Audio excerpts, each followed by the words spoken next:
Always feeling super tired? Do you ever wake up after a good night's sleep, but still feel a heavy blanket draped over your energy, like your internal battery is stuck at 10%, no matter how much you try to charge it? This isn't just about needing more sleep. This deep, constant weariness is your body speaking. It's a quiet language, trying to tell you something important. It's a whisper that becomes a shout if we don't listen.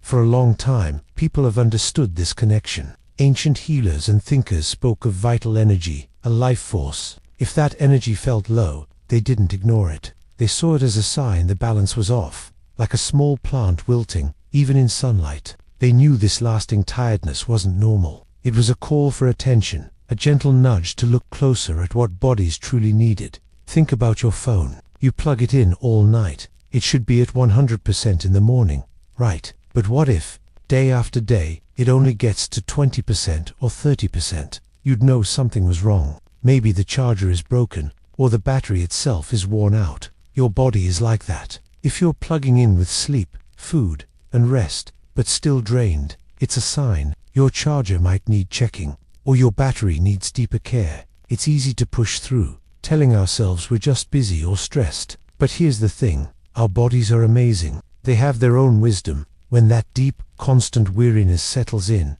it's not a punishment. It's an invitation. It's a chance to pause, to breathe, and to truly ask, what part of me needs attention now? What am I missing? To notice this feeling is to honor yourself. It's understanding that sometimes the greatest strength is knowing when to rest, and finding that rest with gentle care.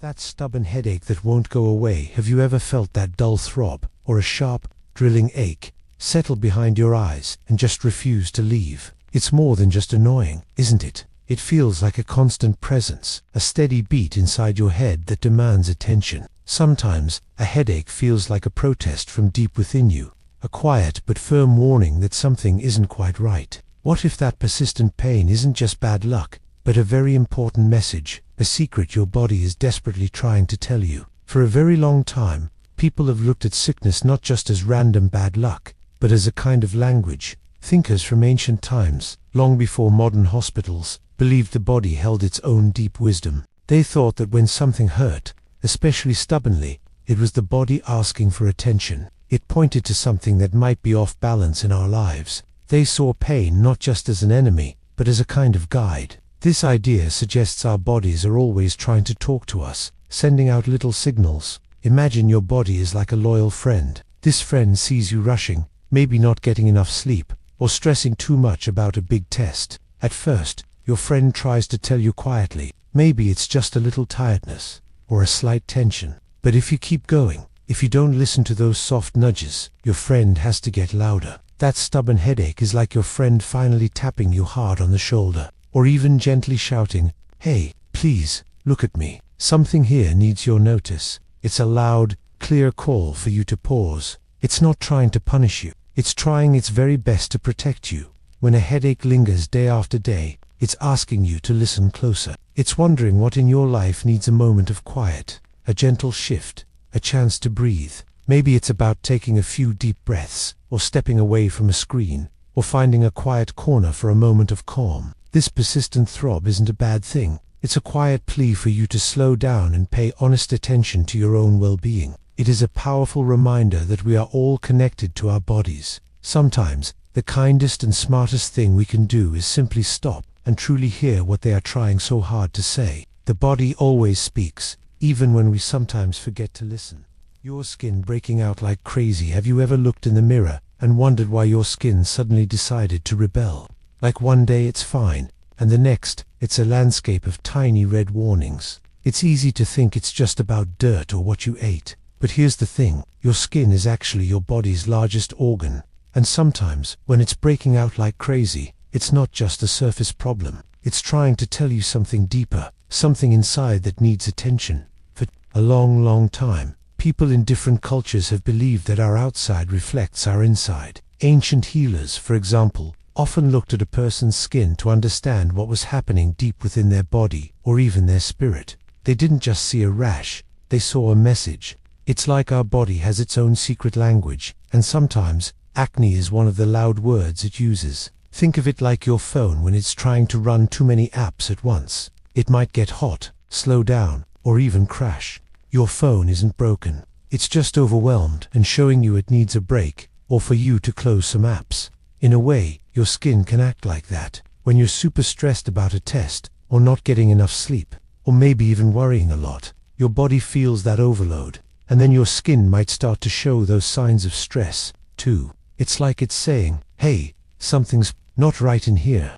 So, when your skin is breaking out, it might feel frustrating, but maybe, just maybe, it's not just a problem to cover up. It could be an invitation to pause, to listen to what your body is trying to whisper, or sometimes shout to you.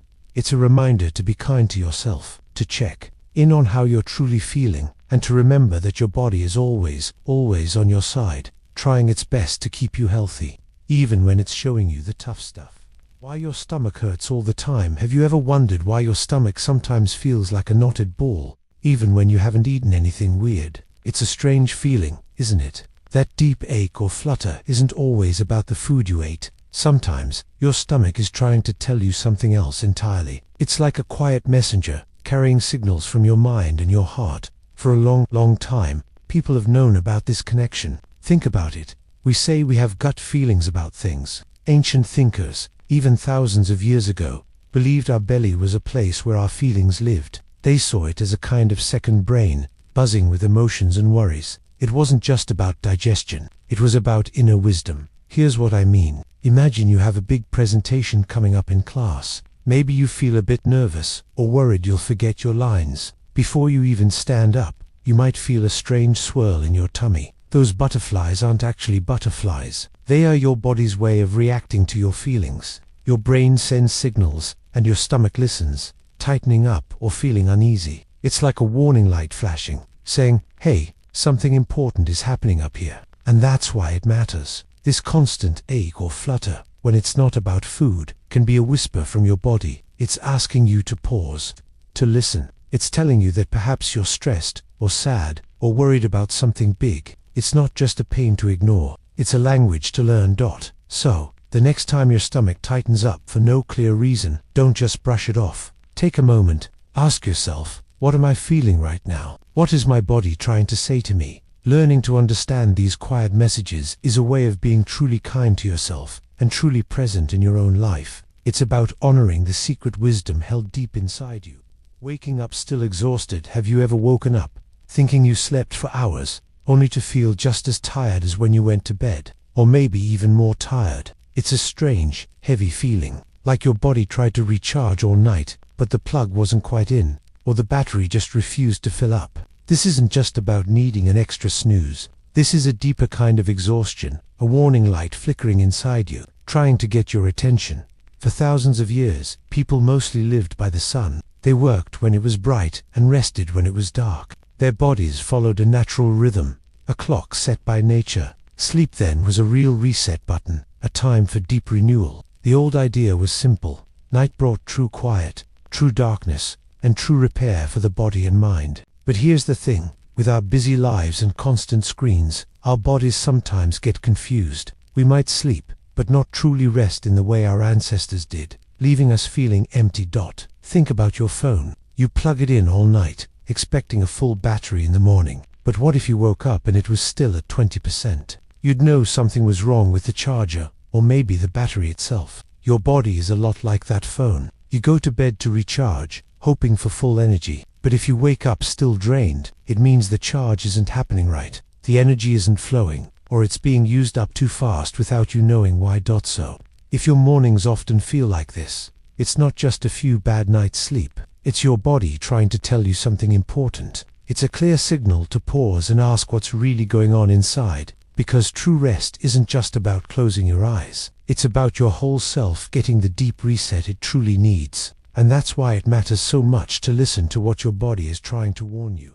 Suddenly feeling super thirsty. Have you ever been just going about your day, maybe playing a game, lost in a book, or even just sitting quietly, and then suddenly, whoosh, this massive wave of thirst hits you? It's not just a little dry mouth you can fix with a quick sip. It's like your entire body, every single cell, screams for water. That feeling isn't random or a mistake. It's a powerful message. A very real alarm ringing from deep inside you. Here's the thing. This intense thirst is your body's ancient way of communicating. For thousands of years, humans have known this feeling. Our ancestors, living closer to nature, understood that thirst was a primal signal, a matter of survival. They didn't have complicated science to explain why, but they knew it meant the body desperately needed help, needed replenishment to keep going. It was a basic, unspoken truth, understood by everyone, connecting us to our very earliest beginnings. It's a whisper from our biology,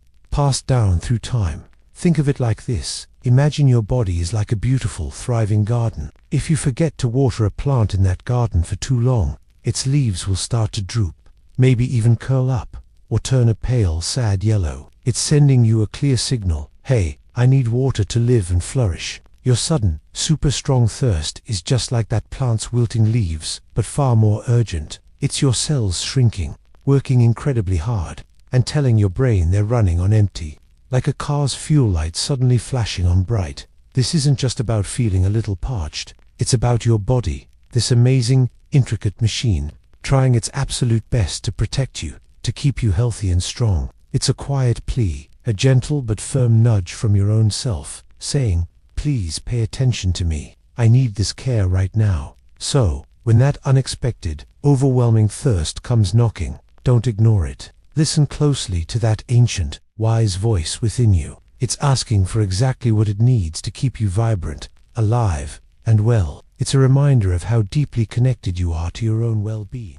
Your nails breaking really easily. Have you ever noticed your fingernails, usually strong, suddenly snap and chip with hardly any effort? It's not just annoying when you snag your sweater. Here's the thing. Those small breaks can feel like tiny whispers from your body, trying to tell you something important. Our nails, made of tough keratin protein, are more than just decorations. They are like little windows into our overall health. When healthy, they're flexible and smooth. But if they become brittle, splitting or peeling easily, it often signals something deeper is going on. It's your body's way of putting up a small, visible red flag. For a long time, ancient doctors looked at a person's nails for health clues. They knew changes on the outside could reflect changes inside. It's a simple old idea. Our physical appearance often holds hints about our inner well-being. It's a silent language the body speaks, if we just learn to listen. Think of a beautiful, healthy tree. Its branches are strong, but if the tree isn't getting enough water or nutrients,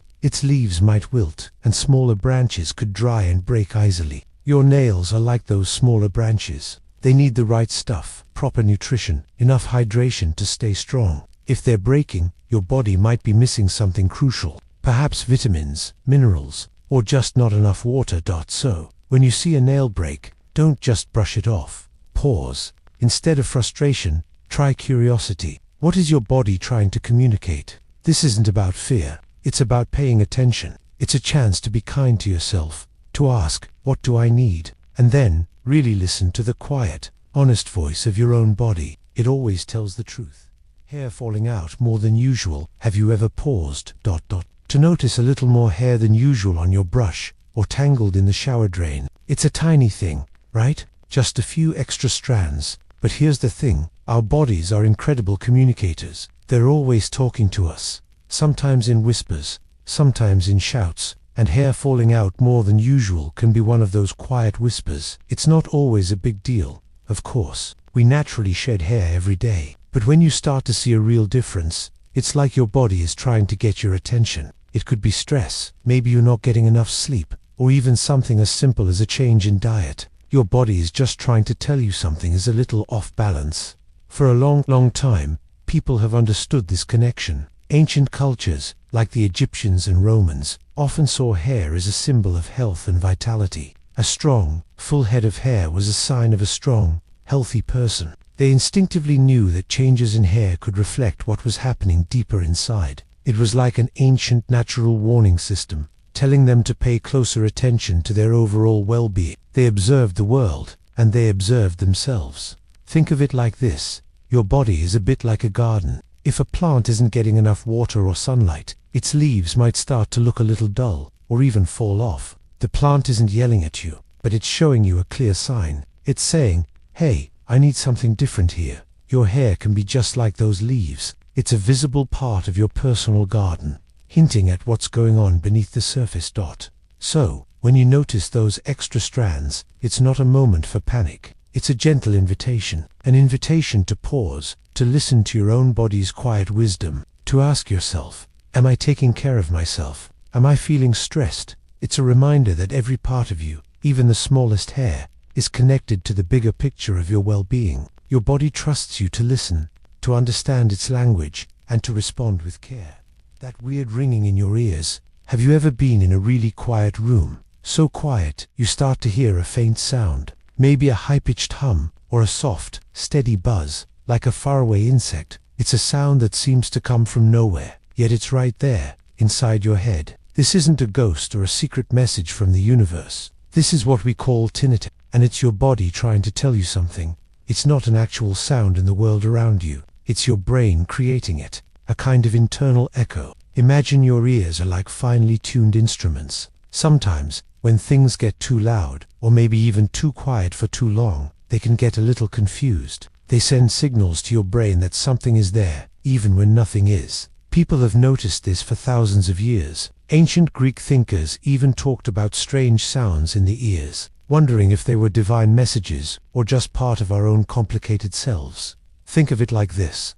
Have you ever stood close to a speaker at a concert, then walked away, and your ears felt fuzzy for a while? That ringing after a loud event is a simple example, but for some, that feeling doesn't go away. It becomes a constant, quiet hum. It's your hearing system, a super complex part of you, trying to adapt or perhaps struggling. Your brain is trying to make sense of the signals it gets, or sometimes it's reacting to stress, or just needing a little break. So, when you hear that internal ring, don't just ignore it. It's a gentle whisper from your own body, asking you to notice. It's a reminder of how delicate and powerful our senses are, and how important it is to protect them. It tells us that sometimes, the quietest warnings come from within, urging us to listen to ourselves a little more closely. It's a part of our personal symphony, asking for attention, and maybe, for peace.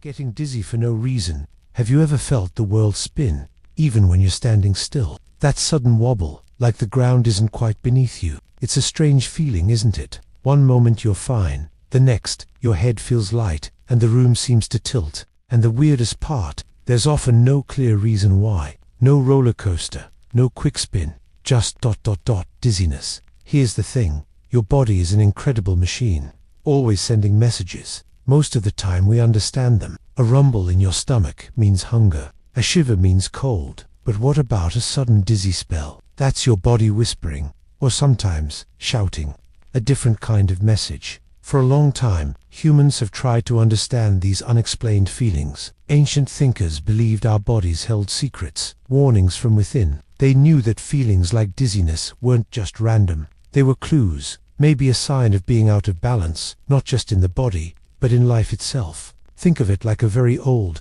wise friend, trying to tell you something important without using words. Imagine you're building a tower with blocks. You're stacking them higher and higher. Maybe you even rush a bit. Suddenly, one block wiggles, and the whole thing feels unstable, ready to topple. That little wiggle, that's your tower's way of saying, hey, slow down. Something isn't quite right here. I need support. Your body does the same. It might be low on fuel, like when you skip breakfast, or maybe it's overwhelmed by stress from a big test, or even just not enough water. These little wobbles are signals to pay attention. So when the world seems to sway, don't just brush it off. Pause. Take a breath. It's your body asking you to listen, to check in. It's a moment to remember that you are connected, mind and body. This feeling isn't there to scare you. It's there to guide you. It's a quiet reminder to care for yourself, to find balance, and to honor the wisdom your own being holds. Your body is always on your side, gently pointing you towards what you need. Are you bruising way too high? Have you ever noticed a dark mark on your skin, a purple or blue spot, and had no idea how it got there? It's just a bruise, right? But sometimes, these marks seem to appear with hardly any bump or knock at all. It makes you wonder. Our skin, it's like a protective shield, but underneath, there's a whole world of tiny blood vessels. When these vessels break, even a little, blood leaks out and gets trapped, making that color we call a bruise. Usually, your body quickly patches things up. But here's the thing, if those patches aren't strong, or if the vessels themselves are extra delicate, even a soft touch can leave a mark. Think about an old, much-loved book. Its pages, over time, become thin and fragile. A gentle turn of a page might cause a tear, where a new book's page would hold strong. Your body can be like that book. It's always telling a story, and sometimes the story is about how easily it's getting hurt inside. Ancient people, long ago, didn't have X-rays or blood tests, but they were very good at observing their bodies. They knew that unusual signs, like many bruises, were messages. They believed the body was a kind of messenger, speaking to them through its changes. It wasn't about weakness, but about wisdom, understanding what the body needed. So, if you're finding bruises pop up like surprise guests, it's not a panic button, but more like a quiet whisper. It's your body just trying to say, hey, maybe something here needs a little extra attention. It could be something simple, like not enough vitamin C, which helps keep those vessels strong. Or it could be a sign of something more complicated, asking you to listen closer. Your body works tirelessly for you every single day. When it speaks, even softly, it's always worth listening. It's a reminder that caring for yourself means paying attention to these small, sometimes colorful, clues. Your pee looks a bit strange. Have you ever stopped to really look at your pee? It might sound a bit weird, but its color, smell, even how clear it is, can tell you a lot. Your body is always talking to you, sending messages in quiet ways. Sometimes, one of its most important signals comes from what you flush away. Think about it like a report card from your insides. Most times, it should be a pale yellow, almost clear. That means you're drinking enough water. But what if it's dark yellow, like apple juice, or a strange shade of brown? What if it smells really strong, or looks cloudy? These aren't random things. They are clear signals. Long ago, even before fancy labs, doctors knew this. They carefully observed a person's urine. They understood the body held secrets. These fluids were a window into them. It was a way of listening to what the body was trying to say, even when the person couldn't find the words. It's like the body has its own quiet language, always speaking. Here's the thing.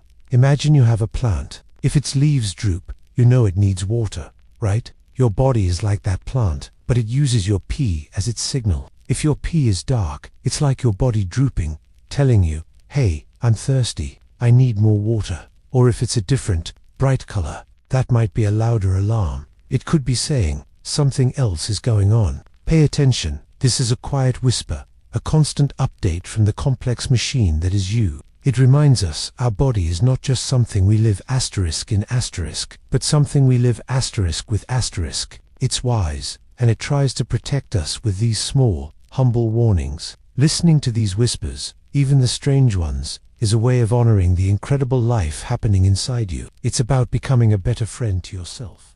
Always feeling cold, even when it's warm. Have you ever found yourself wrapped in a blanket, maybe even a coat, while everyone else around you is perfectly comfortable, or even a little warm? It's a strange feeling, isn't it? Like your body is on a different temperature setting than the whole world. This isn't just about the weather outside. Sometimes, feeling cold, even when it's warm, is a quiet whisper from deep inside your own system. It's your body sending a signal, a little message you might not expect. Long ago, people didn't have fancy machines to check their health, but they were keen observers. They knew that changes in how a person felt, like always being cold, were important. They saw the body as a kind of delicate ecosystem, always trying to stay balanced. When that balance shifted, even in a small way, it created ripples, and those ripples, like a constant chill, could tell a story. Think of your body like a big house, with its own internal heating system. Sometimes, the furnace is working, and the outside temperature is fine, but you still feel a draft. Maybe a window is slightly open, or the insulation isn't quite right in one spot. Your body is similar. It has an internal thermostat, but if certain things aren't working smoothly, like your energy levels are low, or maybe you're super tired, that inner warmth can dip. It's not that you're just cold-blooded, it's that your body might be working harder than usual, or not quite as efficiently, to keep its core temperature stable. This persistent cold isn't a flaw. It's a friend trying to get your attention. It's your body, in its amazing and complex way, gently nudging you. It might be asking for more rest, or a different kind of fuel, or just a moment to slow down. To feel this silent cold is to be offered a chance to listen. It's an invitation to pause, to check in with yourself, and to honor the incredible, sensitive intelligence living within you. Listening to these quiet messages is a true way of caring for the life you have. Feeling really irritable lately? Have you ever had one of those days where every little thing just sets you off? Maybe the sound of someone chewing nearby, a friend taking too long to text back, or even just the way the light hits your eyes. It's more than just being in a bad mood. Sometimes, feeling really irritable lately is your body trying to send you a secret message, like a soft alarm ringing deep inside. It's not just about being grumpy. It's a quiet whisper that something might be out of balance, asking for your attention before things get louder. For a long time, people have thought about our feelings in this way. Ancient thinkers, like those in Greece, believed our emotions weren't just random bursts. They saw them as clues, important signals from our inner selves, or even from the world around us. They understood these feelings as a deep way for our bodies and minds to communicate needs. It's an old, wise idea that our feelings hold a kind of wisdom, trying to guide us through life. Don't think of it like a tiny pebble in your shoe. At first, it's just a little annoying, barely noticeable. You keep walking, trying to ignore it, hoping it will just go away. But the longer you ignore that small, irritating pebble, the more it starts to dig in and create discomfort. Soon, your whole walk changes. You might even limp a little, because that small, ignored annoyance has grown into real pain. Your body isn't telling you to be mad at the pebble, but to stop, listen, take off your shoe, and gently shake it out. That persistent feeling of being easily annoyed. It's often your body's way of saying, hey, listen up, something here needs your attention. It could be that you're simply tired, or hungry, or maybe you haven't had enough quiet time. It might be asking for a simple fix, like a good night's sleep, or a glass of water. Or maybe it's pointing to something bigger, something you need to think about deeply. When you feel that surge of frustration, try to pause. It's not a weakness. It's just your body gently, but firmly, asking for a moment of kindness, a chance to be heard. It's a quiet reminder to look within and offer yourself what you truly need to find balance again. Those dark circles under your eyes. Have you ever looked in the mirror after a tough night and seen those shadowy crescents beneath your eyes? They can feel like a secret, written right there on your face for everyone to see. It's not just about looking tired, though that's often part of it. These dark circles are like a window. Here's the thing. The skin under your eyes is super thin. So thin you can sometimes see the tiny blood vessels right underneath, which look darker. This can happen for many reasons. Sometimes it's just how your family's skin is, passed down through generations. Other times, it's about not drinking enough water, or maybe allergies making your eyes itchy. And yes, a lack of sleep is a big one. For ages, people have seen dark circles in different ways. Sometimes, they were a sign of deep thought, like a wise person who spent too many nights reading or thinking big thoughts. Other times, they just meant you weren't feeling your best, a quiet signal that something inside needed attention. It's a very old way for our bodies to communicate. Think about a time you had a really big test or a special project due. Maybe you stayed up later than usual, working hard, feeling a little stressed. The next morning, those dark circles might have appeared, clear as day. This isn't a judgment. It's your body's simple way of saying, hey, I worked hard too, and now I need some rest. I need a little care. It's an honest message. So when you see them next, don't just see a flaw or something to cover up. See a message. See a quiet whisper from your own body, asking you to slow down, drink some water, or just breathe a little deeper. They are a gentle, loving reminder to listen, to care for yourself, deeply and truly. Because your body is always speaking, even in the shadows. Getting frequent nosebleeds. Have you ever felt that sudden, warm drip, that surprising rush of blood from your nose? It can be startling, a small moment of alarm. For most of us, a nosebleed is just a nuisance, maybe from dry air or picking our nose. But here's the thing, when it happens often, more than just once in a while, your body might be trying to get your attention. Think about it like this. Your body holds so much life, so much vital energy within its blood. For a long time, people saw blood as a powerful symbol. Ancient cultures, long before we had modern medicine, believed that any bleeding, even small, was a message from deep inside. They didn't always know why, but they knew it mattered. It wasn't just some random event. It was a story unfolding, written in a language we sometimes forget how to read. So, when your nose starts bleeding more than usual, it's a bit like a tiny, repetitive knock on a door. Imagine your house has a small crack in one of its pipes, and every now and then, a little bit of water drips out. You might wipe it up, but if it keeps happening, you'd start asking, what's going on with this pipe? You wouldn't ignore it forever, right? Your body is doing the same thing. It's a gentle reminder that something might need a closer look. Maybe you're really dehydrated, or your blood pressure is a little off, or something else is subtly out of balance. Our bodies are incredible, always working to keep us safe and healthy. And sometimes, they speak to us in quiet ways, through these small signs. A frequent nosebleed isn't usually a scary emergency, but it is a soft whisper. It's a chance to pause, to listen to what your body is trying to tell you, and to treat yourself with a little extra care and kindness. It's a moment to connect with that inner voice, to understand what it truly needs. A cough that just won't quit.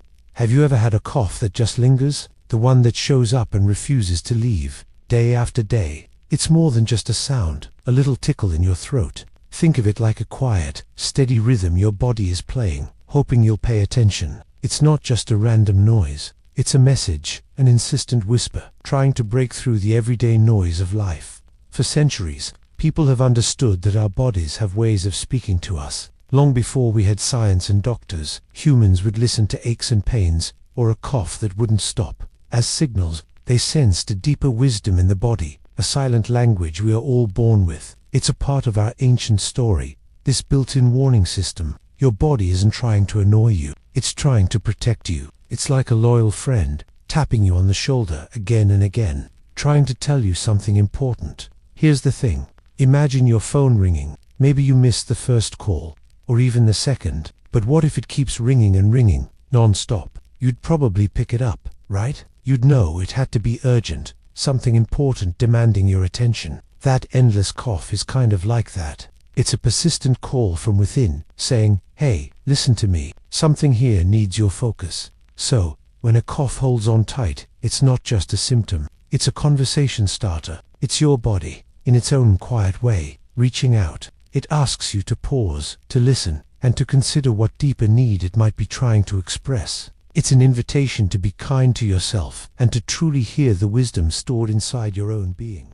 Feeling short of breath after small things? Have you ever found yourself winded after something that used to be easy? Like walking up just one flight of stairs, or maybe talking for a few minutes with friends. It's not about running a race. It's about those small, everyday movements. 1 minute, you're fine, and the next, your chest feels tight, and you're struggling to catch your breath. This can feel confusing, even a little scary, because it feels like your own body is suddenly a stranger.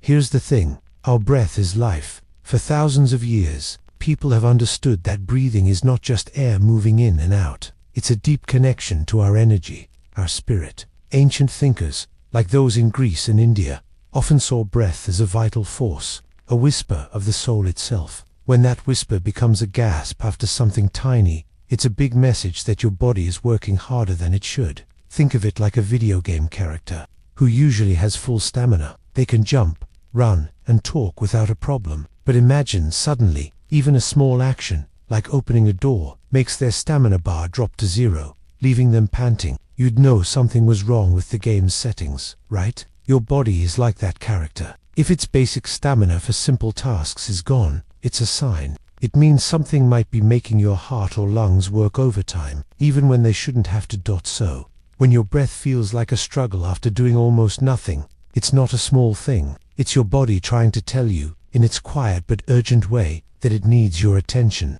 It's a signal to listen deeply, to be curious about what's happening inside, and to give your body the care it deserves. Our breath is a gift, and when it changes, it's a call for us to notice. Your jaw aches when you wake up. Have you ever woken up, stretched, and felt a dull ache right in your jaw, like you'd been chewing something tough all night? It's a strange feeling, isn't it? This isn't just a random muscle soreness. Often, it's a quiet signal that your body is holding on to tension, even when you're supposed to be resting. Many of us, when we're stressed or anxious, tend to clench our teeth or grind them without even knowing it, especially in our sleep. This is called bruxism, and it's like our jaw muscles are working overtime, trying to process unspoken worries while our minds are dreaming. Long ago, people didn't have scientists to explain every ache or pain, but they knew their bodies held secrets. They paid attention to the little signs, like a creak in an old house telling you about the wind outside. Our ancestors understood that how you felt physically often connected to how you felt inside. A jaw ache might have been seen as the body's way of carrying a heavy burden, a story of the day's struggles locked in muscle and bone. Here's the thing.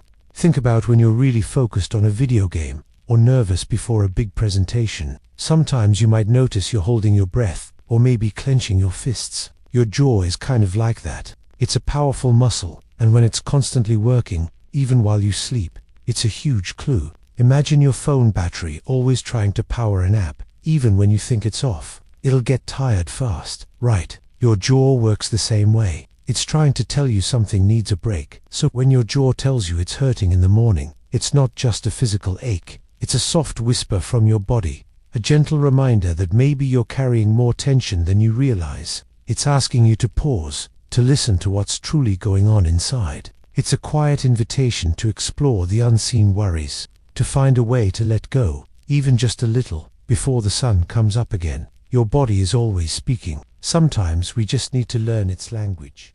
Trouble concentrating in class. Have you ever sat in class, looking right at the teacher, but your mind feels a million miles away, like your thoughts are orbiting a different planet, far from the math problem or the history lesson? Here's the thing. That struggle, that feeling where your brain won't stick to one idea, isn't always about not wanting to pay attention. Sometimes it's a quiet message from your body. Even people a long time ago understood this. Ancient thinkers, like those in Roman times, talked about the wandering mind. A philosopher named Seneca noticed our minds often jump to the past or worry about the future. He thought true peace came from staying in the now. So, this isn't a new problem. Humans have always had to work at keeping their focus. It shows us that managing our attention is something we all learn. Think of your brain like a library. When you're focused, you pick one book, say, your science textbook, and read it. But when you're having trouble concentrating, it's like all the books are open at once,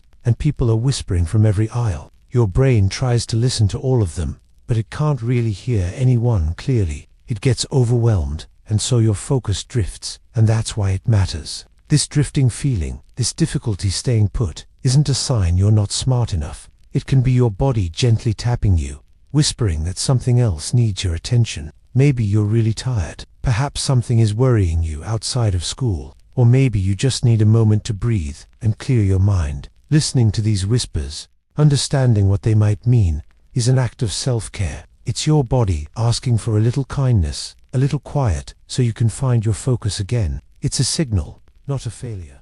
Forgetting things more often. Have you ever walked into a room and completely forgotten why you went there? Or maybe you lost your phone right after putting it down, only to find it in your hand a moment later. It's a strange feeling, right? Like a small piece of your mind just vanished for a second. We all forget things sometimes. That's just how our amazing brains work. But what if it starts happening more often? Not just once in a while, but feeling like a fog is settling over your thoughts, making it harder to remember simple, everyday things. This isn't about being dumb. It's about a signal your body might be trying to send you. Ancient thinkers, even without knowing how the brain truly worked, thought memory was like a wax tablet. Important thoughts left deep marks, while everyday things faded quickly. They knew forgetting was part of being human, but they also believed a healthy mind kept its tablet clear enough for what truly mattered. They saw memory as a gift, something to protect and cherish, not just a function.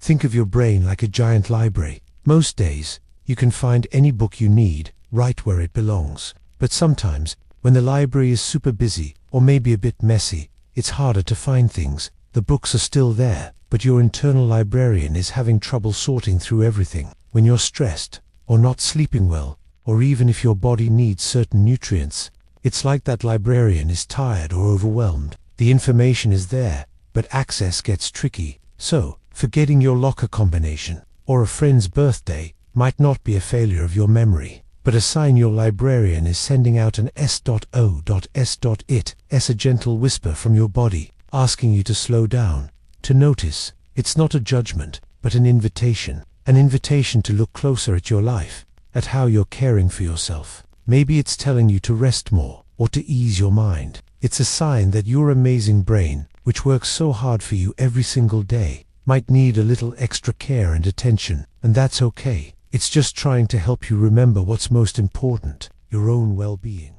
Your gums bleed when you brush. Have you ever brushed your teeth, looked in the sink, and seen a tiny swirl of pink? It's easy to just rinse and forget about it. Maybe you think you brushed too hard. But what if that little bit of blood is actually your body trying to send you a message? It's often one of the first quiet whispers your body gives you. This sign, often ignored, usually means your gums are inflamed. Think of it like a red light flashing on a dashboard that you can't quite hear yet. A gentle flicker that wants your attention.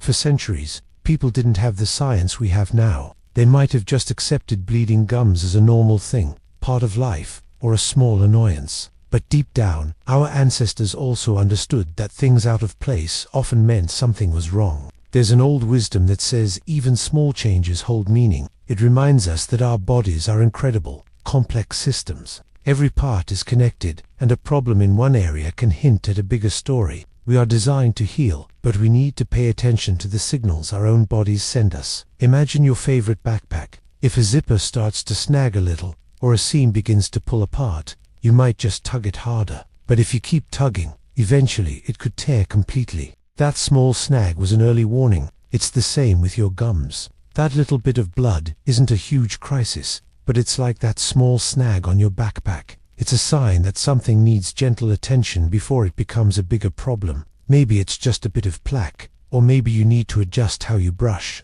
It's an invitation to notice.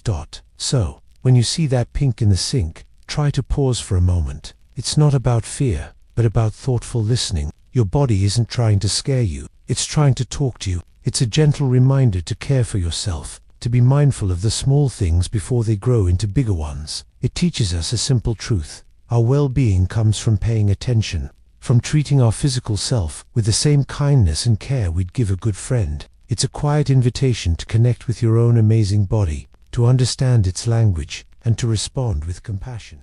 Getting canker sores a lot. Do you ever get those small, painful sores inside your mouth? The ones that make eating or even talking feel like a battle. For most people, a canker sore is a rare, annoying visitor. But what if they show up a lot, like every few weeks? That's when your body might be trying to tell you something important. It's a quiet signal, a gentle knock on the door, letting you know that something deeper needs attention. These little wounds aren't just random bad luck. They can be a sign that your body is feeling overwhelmed, or that it's missing something vital. Maybe you're under a lot of stress, burning the candle at both ends. Or maybe your diet isn't giving you all the vitamins and minerals you need, especially things like iron or B vitamins. It's as if a tiny, silent alarm is ringing, not loudly, but persistently. For a long time, people have understood that our bodies are like complex puzzles. Every small ache or persistent issue holds a piece of a bigger story. Ancient wisdom taught us to observe, to not just suffer through, but to ask, why?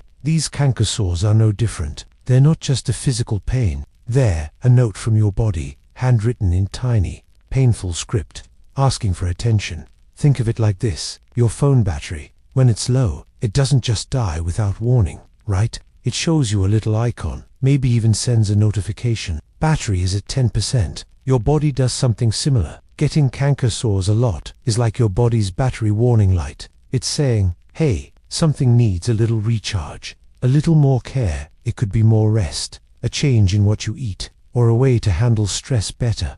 And here's the thing. Listening to these small warnings, really hearing them, is an act of deep kindness to yourself. It's about understanding that your body isn't just a machine that works for you. It's a living, breathing partner that communicates. It's asking you to pause, to look closer, to give it what it needs, whether that's more rest, better food, or a little less worry. It's a quiet invitation to care, deeply and truly, for the only home you truly have.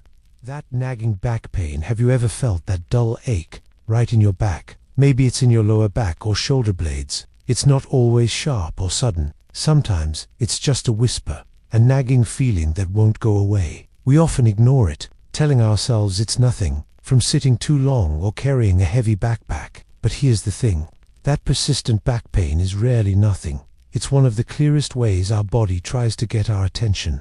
For thousands of years, people didn't have modern doctors or X-rays. They learned about their bodies by listening to every signal. A backache was a warning. They noticed it changed with activities or worries. This human wisdom taught them to respect these signals. seeing pain as a teacher, not an enemy. Imagine your back is like a strong bridge holding up your whole body. If a support has a small crack, the bridge doesn't just fall. It might creak a little, or vibrate differently. That's your nagging back pain. It's not collapsing, but it's a persistent creak. It's telling you to check the support, to see what's causing strain. Maybe you're carrying too much, literally or in your mind. Perhaps you're standing or sitting in a way that puts extra stress on those crucial parts. That's so.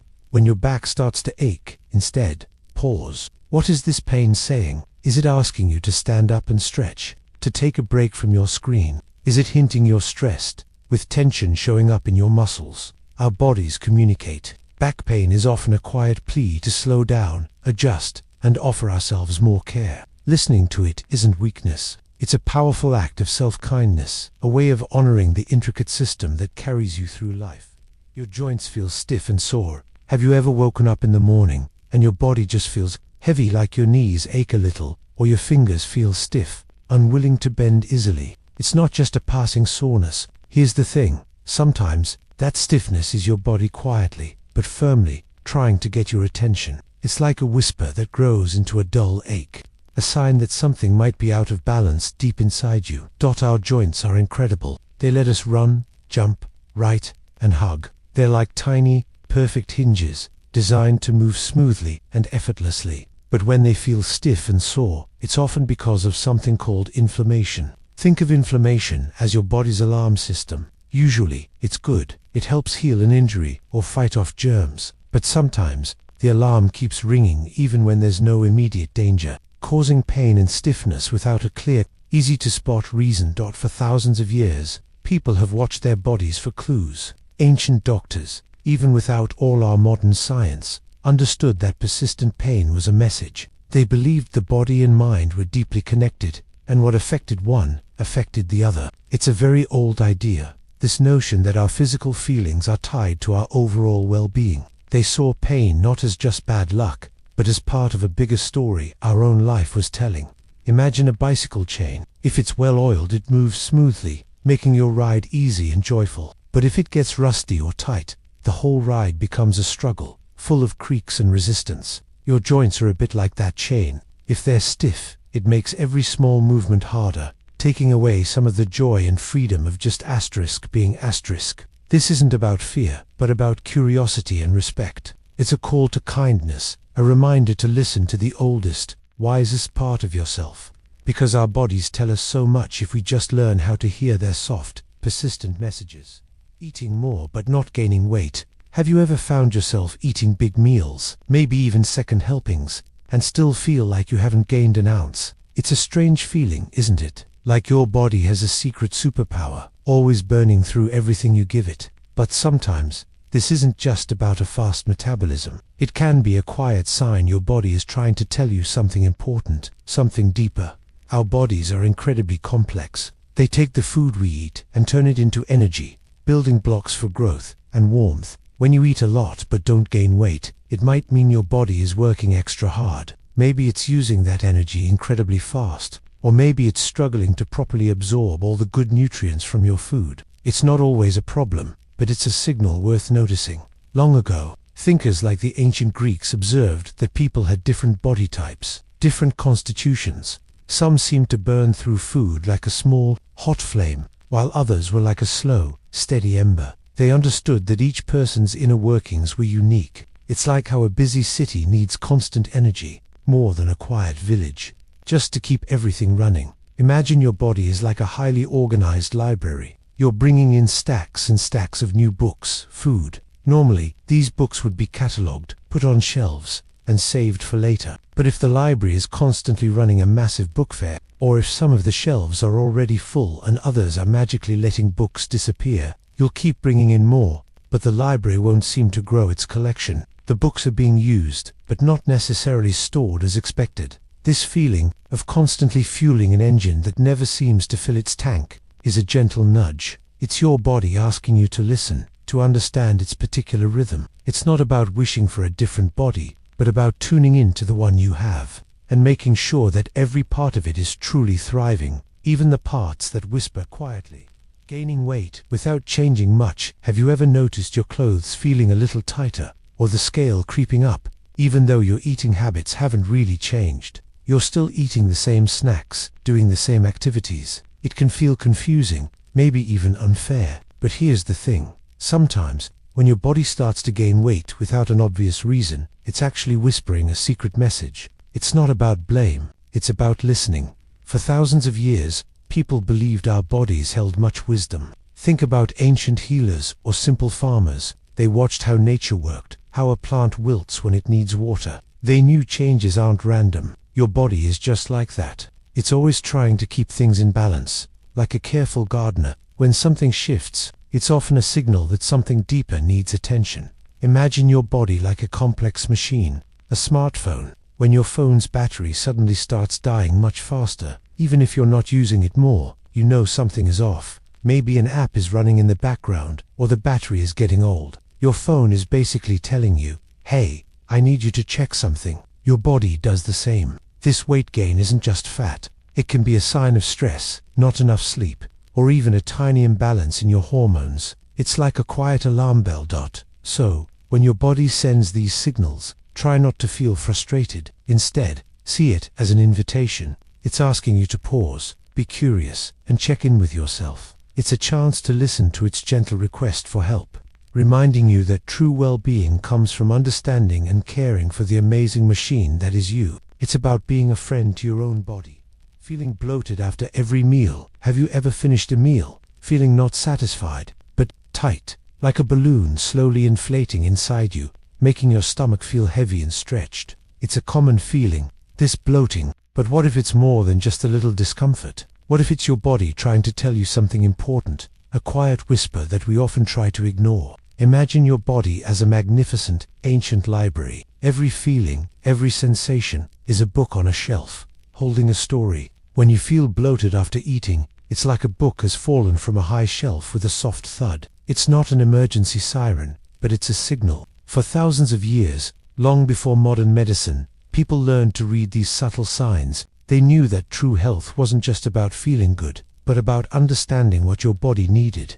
Almost like a conversation between you and your inner self. They believed in a balance, a harmony. When that harmony was off, the body would send signals, subtle at first, then louder.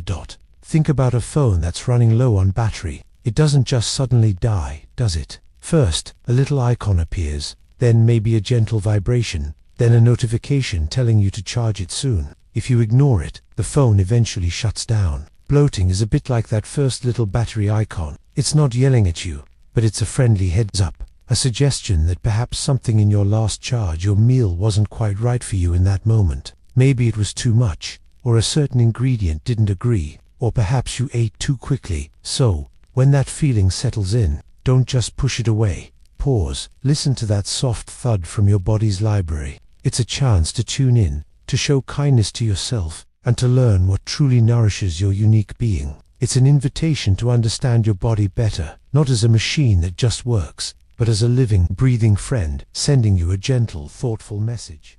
You're super sensitive to light. Have you ever walked out of a dark room into bright sunshine, and it felt like a physical shock? Not just a little squint, but a real ache, deep behind your eyes, making you want to close them tightly, or hide. This feeling, when light actually hurts you, is a sign your body might be trying to tell you something important. It's more than just being annoyed. It's a deep discomfort or even pain. For thousands of years, humans have lived by the rhythm of light and dark. Our ancestors learned to fear the deep night and cherish the light of day. But too much harsh light could still be a danger. Think about it. Ancient people didn't have sunglasses. Their eyes evolved to adapt to natural cycles, not the intense, artificial light we have today. Sometimes, our bodies still hold on to these old ways of protecting us, seeing intense light as something to shrink from, a signal of vulnerability. Imagine your eyes are like delicate, finely tuned instruments. Most of the time, they adjust beautifully,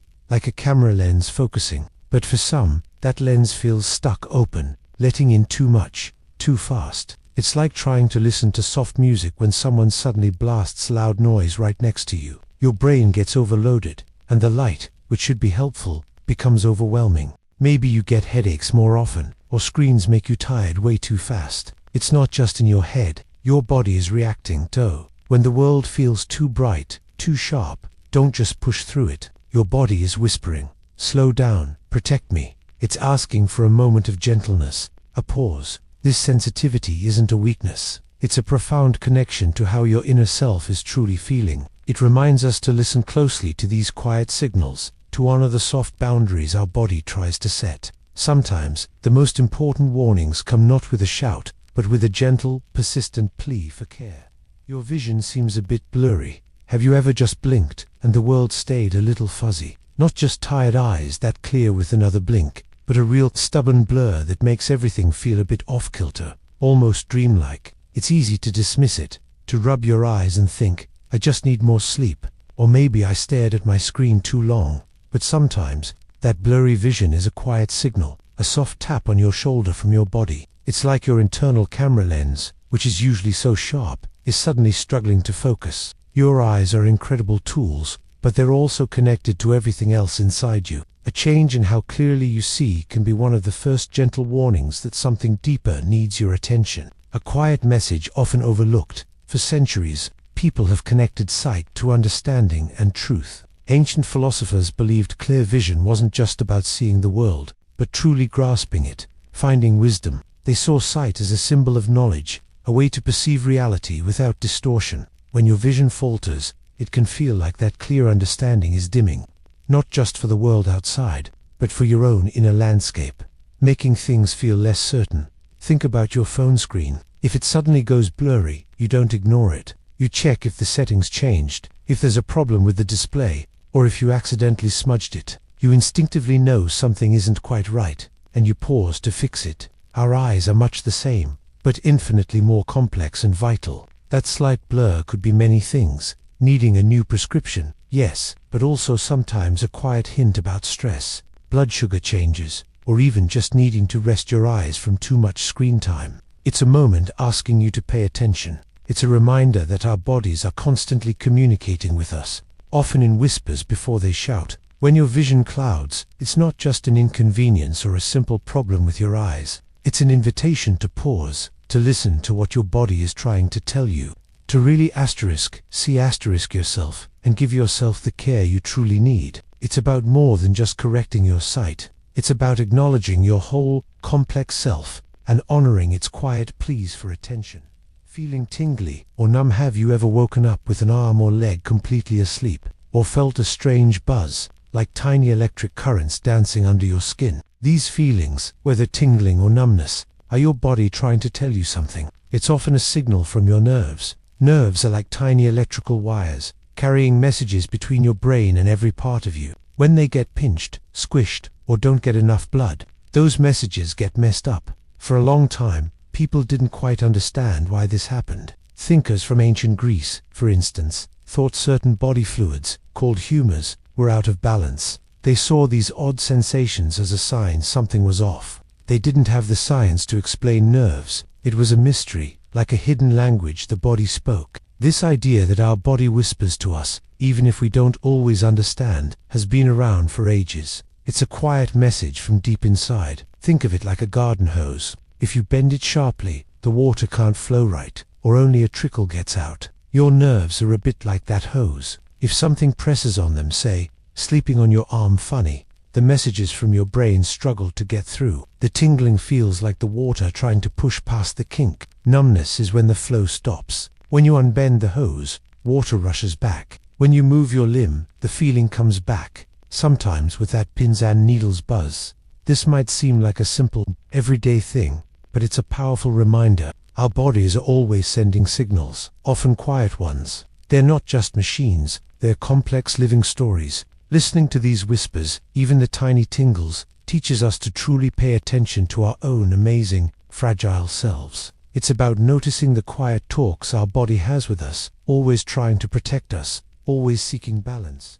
Your hands or feet swell up. Have you ever looked down after a long day and noticed your shoes feel tight, or your favorite ring won't slide off? It's a strange feeling, like your own body changed shape without asking. This feeling, when your hands or feet get puffier, is called swelling. Here's how it works. Extra fluid builds up in those parts. Think of it like a quiet signal. Your body is trying to tell you something. Sometimes, it's just from standing too long or a salty meal. but other times it's a deeper message, a soft whisper from inside that needs your attention. For thousands of years, people didn't have medical tests. They just watched their bodies. They saw these changes as direct messages from nature or from their inner spirit. They understood the body isn't just a machine. It's a living story, always telling us what's happening. They believed ignoring small signs made the story louder, harder to understand. This idea of listening has been with us for a very long time. It's like a secret language we all possess. Imagine a garden. When it rains too much, water soaks into the ground, making puddles, making the earth feel heavy and swollen. Our bodies are a bit like that garden. If too much fluid stays in one place, maybe because your heart isn't pumping well, or your kidneys aren't filtering right, it builds up. It's not angry, it's just overloaded, showing you where the flow might be blocked. This can help you understand the body needs a little rebalancing to get that fluid moving again. So, when you notice that puffiness, it's not just a physical change, it's an invitation to pause. It's your body, this incredible, loyal friend, sending a gentle reminder. It's saying, hey, pay attention, I'm working hard for you, and sometimes I need your care too. Listening to these soft warnings isn't about being scared. It's about respect and a deep understanding that our bodies are always on our side, guiding us toward what we need to stay healthy and whole. Skin that's always itchy. Have you ever felt that tiny, insistent prickle on your skin? Not just a quick scratch and it's gone, but a feeling that just hangs around, a constant, quiet hum of irritation. It's like your skin itself is trying to tell you something, a message you can't quite make out, but know is important. Itchy skin, when it doesn't go away, isn't always just about being dry. Sometimes it's a tiny red flag, a subtle shout from deep inside your body. Think of it this way, our bodies are ancient. For thousands of years, long before doctors, people had to listen very closely to every ache, every change, every strange feeling. They learned that even small discomforts could be signals, like a distant drumbeat warning of something approaching. This constant itch is often one of those subtle warnings. It's your skin, the largest organ, trying to get your attention. It might be asking for more water, reacting to something you ate, or even a sign something deeper is out of balance. Imagine your body is like a finely tuned instrument, maybe a guitar. If one string is a little bit off, it makes a tiny, nagging sound that doesn't quite fit. That persistent itch is like that off-key string, a small part of your body saying, hey, listen, something isn't quite right here. It's not yelling, but it's not silent either. It's an invitation to pause, to look closer, to truly understand what your physical self is communicating. It's a powerful lesson, really. To pay attention to these small, persistent messages is to treat your body with kindness and respect. It teaches you to be curious about yourself, to connect with the very thing that carries you through life. Listening to your skin's quiet plea isn't just about finding relief. It's about learning to care for the intricate, wonderful machine that is you. It's a gentle reminder that your body is always speaking, and it's worth taking the time to truly hear what it says. A mole that looks different. Have you ever really looked at the moles on your skin? Those tiny specks, often just there, a part of you. Most moles are totally normal. They're just collections of colored cells, like little dots of your story written on your skin. But here's the thing, sometimes one of them changes. It might get bigger, or darker, or have an uneven edge, and that's why it matters. It's like your skin. That protective layer that holds you together is trying to send a quiet message, a whisper, not a shout, saying, hey, something here is different. It's not about fear, but about noticing. It's about listening to that silent language. For centuries, people just saw moles as birthmarks, or beauty spots, or just part of their unique look. They were just their asterisk. But now, we know our bodies are constantly talking to us. Every freckle, every scar, every mole has a story, a history of sun and time. And sometimes, that story needs a new chapter checked. Think about your favorite t-shirt. You wear it all the time. You know every stitch. But then one day, you notice a new, tiny tear, or a strange dark spot that wasn't there before. You wouldn't ignore it, right? You'd pause. You'd look closer. Maybe you'd wonder how it got there. Your skin is kind of like that t-shirt, but infinitely more precious. It's always with you, and a new spot deserves that same close look, that same gentle curiosity. This isn't about being scared of every spot. It's about respect for your own body. It's about understanding that these small changes can be big signals. They are gentle nudges from your very own self, asking you to pay attention, to care, because your body isn't just a machine. It's a living, breathing map of your journey. And taking a moment to read that map, to truly see what it's showing you, is one of the kindest things you can do for yourself. Your poop looks kinda weird. Have you ever noticed something different after you use the bathroom? Maybe a color you didn't expect, or a shape that seemed ... off. It's a quiet moment, often dismissed, but your body might just be sending you a very personal, very important text message. This message isn't always easy to talk about, but it holds secrets about your inner world. Think about it like this. Your digestive system is a long, winding river. What comes out at the end tells a story about what's been flowing through it. Changes in its appearance, the color, how firm or loose it is. These aren't just random occurrences. They are often soft whispers, signals from deep inside, letting you know if everything is running smoothly or if something needs a little attention. For thousands of years, long before fancy machines and lab tests, wise people knew this. Ancient doctors in places like Egypt and Greece would carefully observe waste. They understood it was a window into a person's health. It was one of the most basic, yet profound, ways to check in on what was happening inside the body. It wasn't gross to them. It was information, a vital clue. They respected these simple signs. Imagine your body is like a beautiful, complex house, and your poop is the daily trash pickup. If the trash looks strange, maybe it's full of things that shouldn't be there, or it's not being picked up regularly, you'd know something was off with the house. Your gut is trying to tell you, hey, a little bit of help here. It could be something simple, like needing more water or different foods. Or, sometimes, it's a more serious plea for you to listen closely. So, when you notice something unusual, don't just flush it away without a second thought. Take a quiet moment. It's not about being afraid, but about being aware, being kind to yourself. Your body is a truly amazing thing, always working to keep you safe. Listening to these small signs, even the ones that feel a little strange, is a profound act of self-care. It's about honoring the wisdom your body already holds, quietly nudging you towards well-being. Always having to go to the bathroom. Have you ever felt that nagging feeling, that constant urge to find a restroom, even if you just went? It's more than just annoying. It's your body whispering something to you. Sometimes, it feels like a little alarm bell, ringing softly at first, then getting louder. We often dismiss it, thinking we just drank too much water, or maybe it's just how we are. But here's the thing, our bodies are ancient, wise communicators. They've been sending signals since the very first humans walked the earth. Think about it. Long before doctors and hospitals, people had to listen closely to their bodies. A sudden change in how often you needed to relieve yourself wasn't just a random event. It was a message, a sign the body was working harder than usual, or perhaps dealing with something unseen. They learned to pay attention, because sometimes, those little signals were the only warnings they got. Imagine your body is like a beautiful, intricate garden, and the urge to go to the bathroom is like the soil getting too dry, or a plant needing extra care. You wouldn't ignore a thirsty plant, would you? You'd check its roots, its leaves, figure out what it needs. When your body is asking for a restroom too often, it's like that thirsty plant. Maybe it's a small issue, like drinking too much soda. But it can also be something bigger, like your body struggling with sugar levels, or a minor infection. It's easy to get caught up in our busy lives and just push. Through these signals, we tell ourselves we'll deal with it later. But what if we paused? What if we listened to that quiet voice, that constant need? It's not about fear, but about respect. Respect for this incredible, living system that is always trying to keep us safe and healthy. So, the next time you feel that familiar urge, take a moment. Don't just find a bathroom. Ask yourself, what is my body truly trying to tell me? It's an invitation to care, a chance to understand the language of you.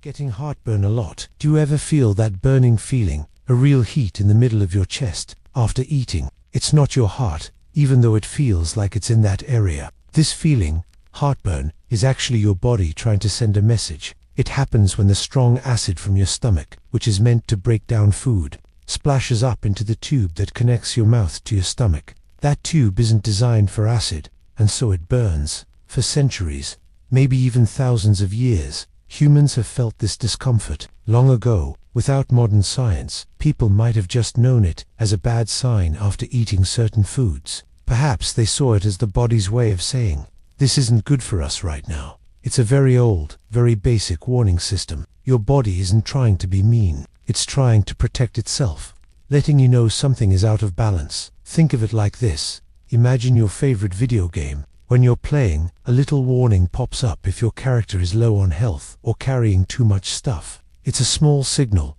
but it's crucial. If you ignore it, things get harder. Heartburn is like that warning. It's a quiet alarm that tells you to pay attention to what you're putting into your body, or how much. Maybe it's too much pizza or too many fizzy drinks. So, when that feeling comes, try not to just push it away. Instead, listen. It's your body, your incredible, complex self, gently asking you to pause and consider. It's an invitation to understand yourself a little better, to treat your inner world with kindness, and to make choices that truly support you. It's a chance to learn the silent language of your own being. Your mouth feels super dry. Have you ever felt your mouth become a desert? That sticky, parched feeling where your tongue seems to cling, and swallowing feels like an effort. It's more than just being a little thirsty. When your mouth feels super dry, your body is sending a quiet but urgent message. It's telling you it needs water, and often, it needs it right now. This is a primary sign of dehydration, which means there isn't enough fluid in your system for everything to work properly.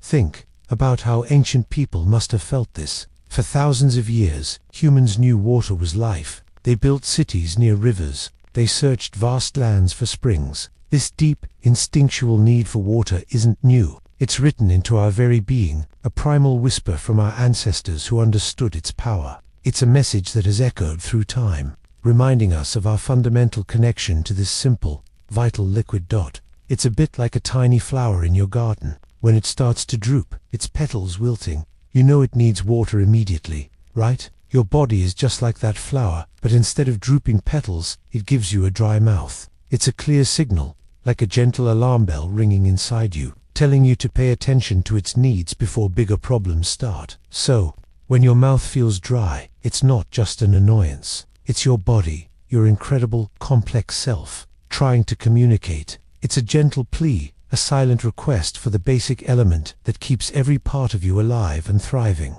Listening to that simple signal, giving your body what it asks for, is a profound act of self-care. It's honoring the ancient wisdom within you, ensuring your journey through life is well-watered and strong.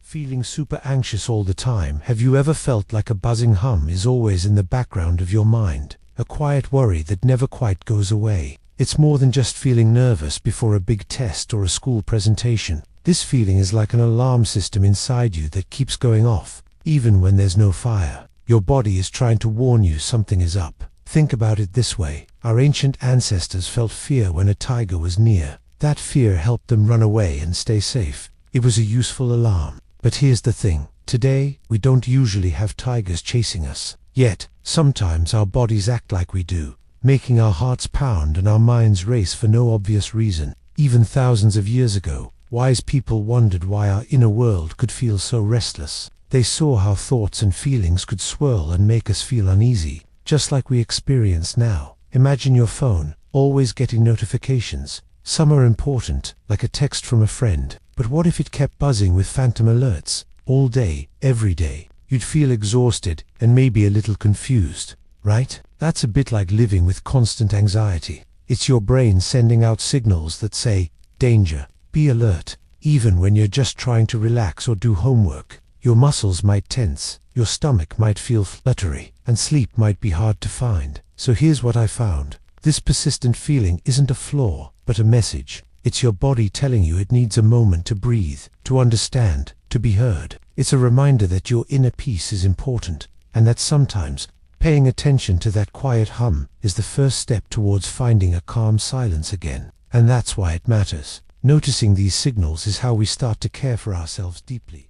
Mood swings that are hard to control. Have you ever felt like your feelings just took over, like a storm inside you that you couldn't stop? It's more than just a bad day or a moment of sadness passing. We're talking about mood swings that feel huge, powerful, and truly out of your control. One minute you might feel okay, and the next, a wave of sadness or anger crashes over you, leaving you confused and tired. This kind of intense shift, where your emotions change dramatically and quickly, can be a really confusing and lonely experience when your body is trying to warn you. Sometimes it speaks through these strong emotional shifts. It's like an alarm bell, ringing not in your ears, but deep within your heart and mind. For a very long time, people have understood that our feelings aren't just thoughts floating around. Ancient thinkers and healers believed that our emotional world and our physical body are deeply connected. They felt that when one part of us was out of balance, the other would show it too. They saw emotions as powerful messengers from our whole self. Imagine your emotions are like the signal on your phone. Most of the time, it's steady, letting you connect. But sometimes, you hit a spot where the signal suddenly drops completely, then jumps to full bars, then vanishes again, all in a few seconds. It's frustrating, right? You can't make a call or send a message. When your mood swings become like this broken signal, unpredictable and overwhelming, it's a sign that something deeper might need attention. So, when your feelings feel this big, this impossible to manage, it's not a weakness. It's your body, your inner self, trying to get your attention. It's asking you to pause, to listen without judgment, and to wonder what these powerful emotions are trying to tell you. Maybe it's a quiet whisper for rest, or a shout for help, or a gentle nudge to look for comfort. Listening to these deep signals, with kindness for yourself, is always the first step toward finding your calm again. Suddenly losing your appetite, suddenly losing your appetite, Have you ever thought about how much of our lives revolves around food? Family dinners, birthday cakes, sharing snacks with friends. Food isn't just fuel, it's comfort, celebration, a part of who we are. So, what happens when that suddenly changes? When the smell of your favorite pizza, or even just the thought of eating, makes your stomach feel heavy instead of hungry? Here's the thing. Suddenly losing your appetite isn't just about not feeling like eating. It's often your body sending a quiet, but firm message. It's like a whisper, telling you something might be off. Our bodies are amazing, ancient systems. Even long ago, people understood that when hunger vanished, it often meant sickness was nearby. They didn't have science as we do, but they learned to listen to these simple, powerful signals from within. It's a bit like when your phone suddenly starts draining its battery really fast, even when you haven't been using it much. You know something is wrong, right? Your phone isn't just being lazy, it's telling you there's an issue, maybe with an app running in the background, or the battery itself. When your appetite goes missing, it's a lot like that. Your body is telling you it's busy with something else, something that needs its energy more than digestion. Maybe it's fighting off a germ, or dealing with a lot of stress you didn't even realize was there. Sometimes, our minds and bodies get so focused on a worry or a problem,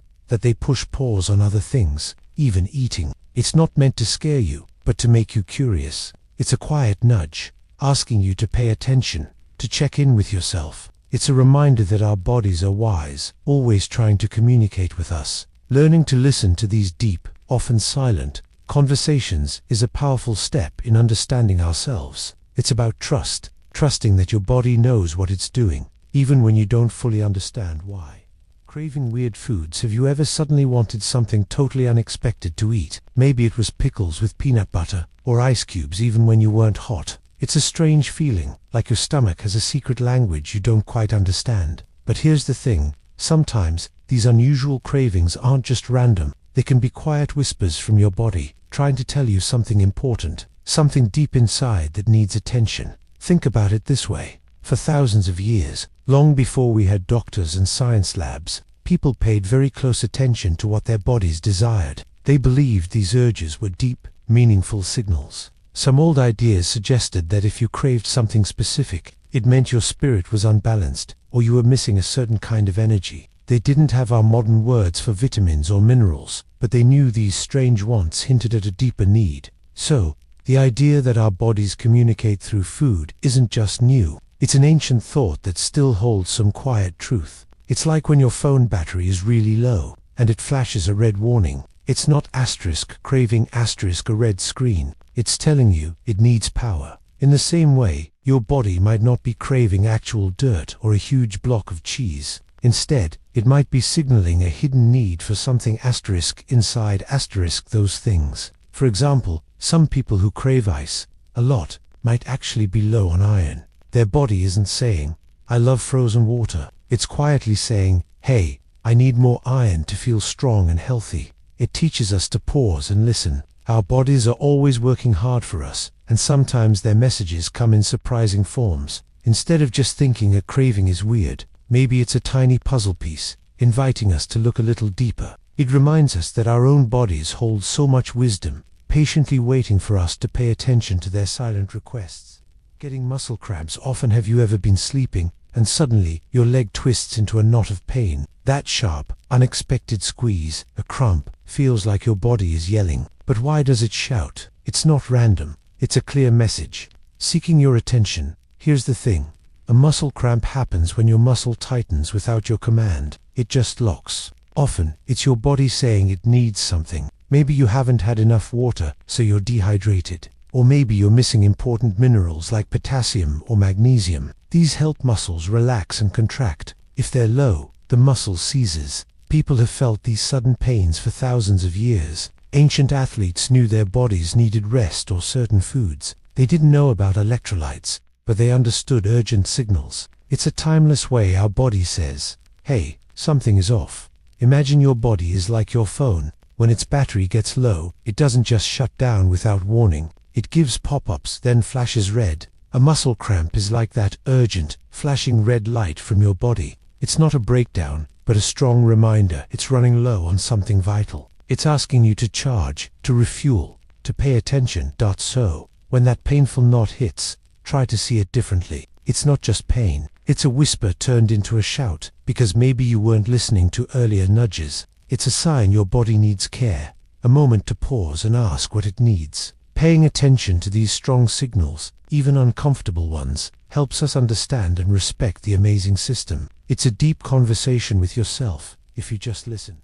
Feeling shaky or trembly, have you ever felt your hands tremble just a little, or your knees feel weak for no clear reason? It's a strange feeling, like your body is buzzing with a secret energy, right under your skin. That shaky feeling, sometimes called a tremor, is your body sending a message. It's often your nervous system reacting to something, telling you it's trying to cope. Your muscles are getting tiny, involuntary signals that make them twitch or quiver. It's not always a bad sign, but it always means something is happening inside you.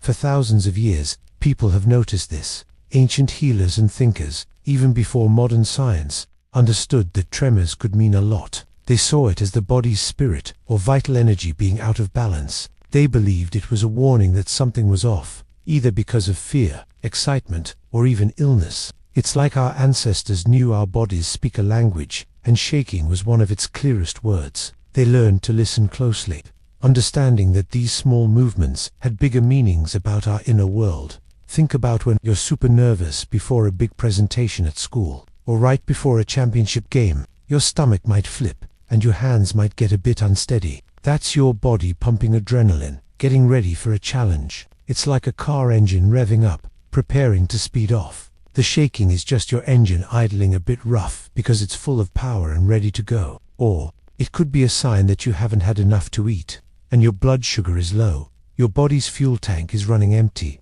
and it's sputtering.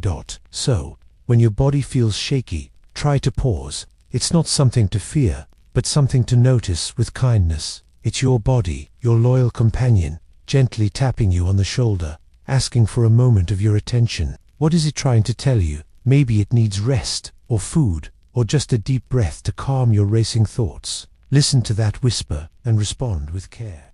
Your voice sounds different. Have you ever really stopped to listen to your own voice? Not just the words you say, but how they sound. The unique tone that is yours alone. Your voice is like a sound fingerprint, a melody only you have. It's more than just noise from your throat. It carries your deepest feelings, your quiet energy, even worries you might not know are there. It is a part of who you are, an echo of your inner world. Here's the thing, sometimes, without us even realizing it, that personal melody shifts. Maybe your voice gets a little huskier, or softer, or it feels like it takes extra effort to speak. It's not always just a cold. What if these small, subtle changes are soft whispers from your body, tiny messages trying to warn you about something important beneath the surface? People have known this for centuries. Ancient healers didn't just look at a person, they listened with great care. They believed a voice could show true health, the state of their spirit, even hidden anxieties. It was like an old message board, speaking volumes without specific words.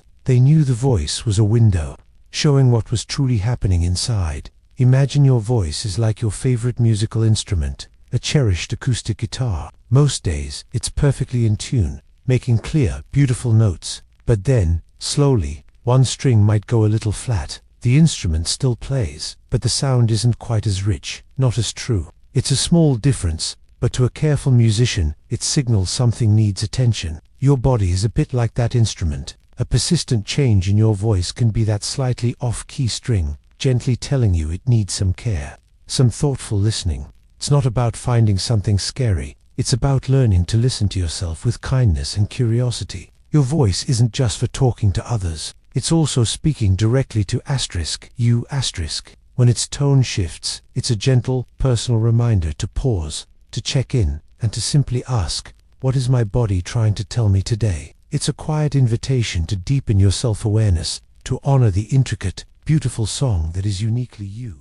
Trouble swallowing food, trouble swallowing food, Have you ever really thought about how amazing it is to just eat, to chew something tasty, and then, without even thinking, it slides down, easy and natural? We do it all the time, often without a second thought. But what happens when that simple act, a comfort we rely on, suddenly becomes a struggle? When food feels like it's getting stuck somewhere, or it actually hurts to swallow? This feeling, this trouble swallowing, is your body sending a clear, quiet signal, a message that's important to hear. It's more than just a small inconvenience.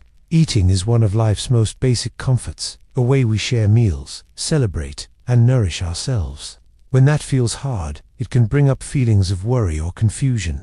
It's like your body is trying to tell you, in its own silent language, hey, something isn't quite right here, and I need you to notice. For thousands of years, humans have gathered to eat. It's not just about survival. It's about community, joy, and sharing stories around a table. So, when the pathway for that nourishment feels blocked, it touches on something deep within us, a primal worry about getting what we need to live, to thrive. Think of it like a perfectly designed water slide at a water park. The water, or in this case, your food, should glide right through, smooth and fast, with no problem. But if there's a kink in the slide, or something small but stubborn stuck in the way, it slows everything down. It might even stop the flow completely.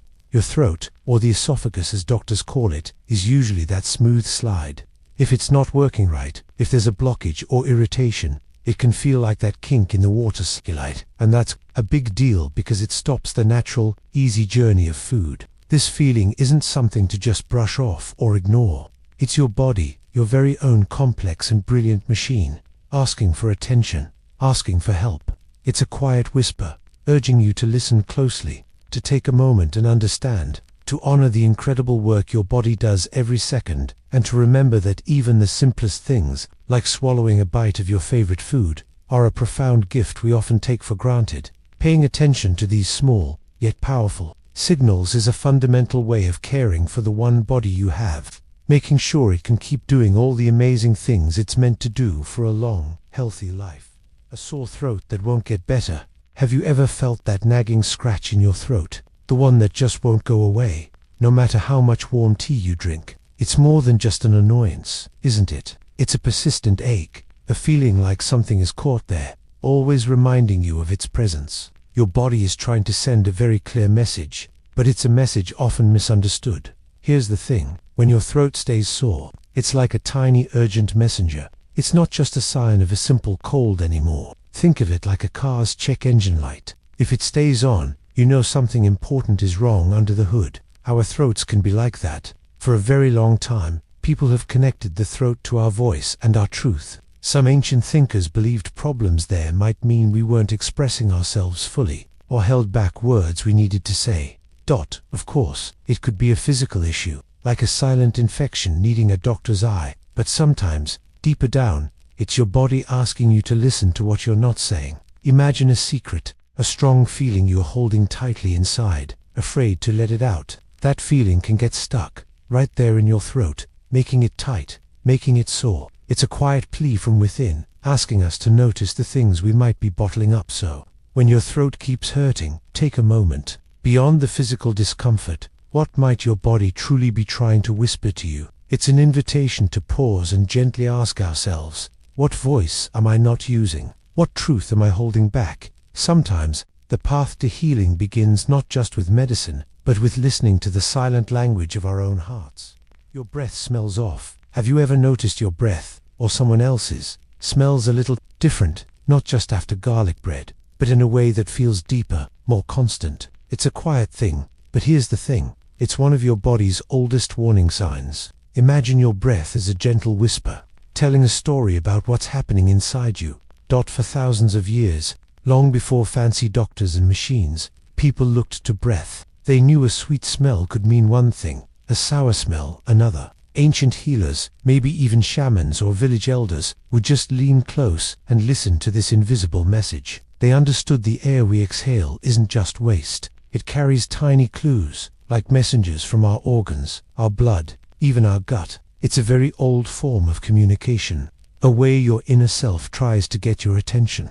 Think of it like this. Your house might have a smoke detector. It's usually quiet, but if something starts burning, even a little, it lets out a loud beep. Your breath can be like that. Mostly, it's neutral, just there. But if something is out of balance, maybe a specific kind of bacteria growing, or something deeper happening with your digestion, or even your blood sugarette sends out a different scent, it's not trying to gross you out. It's just trying to signal, hey, pay attention to me. So, when your breath smells off, don't just brush it aside or feel bad. Instead, try to listen to that quiet whisper. It's not a judgment. It's a gentle call to curiosity. It's your body, working hard for you every second, simply asking you to notice, to wonder, and maybe, to find out what it needs. It's a reminder that even the smallest, most hidden parts of us have wisdom to share, if only we take the time to truly hear.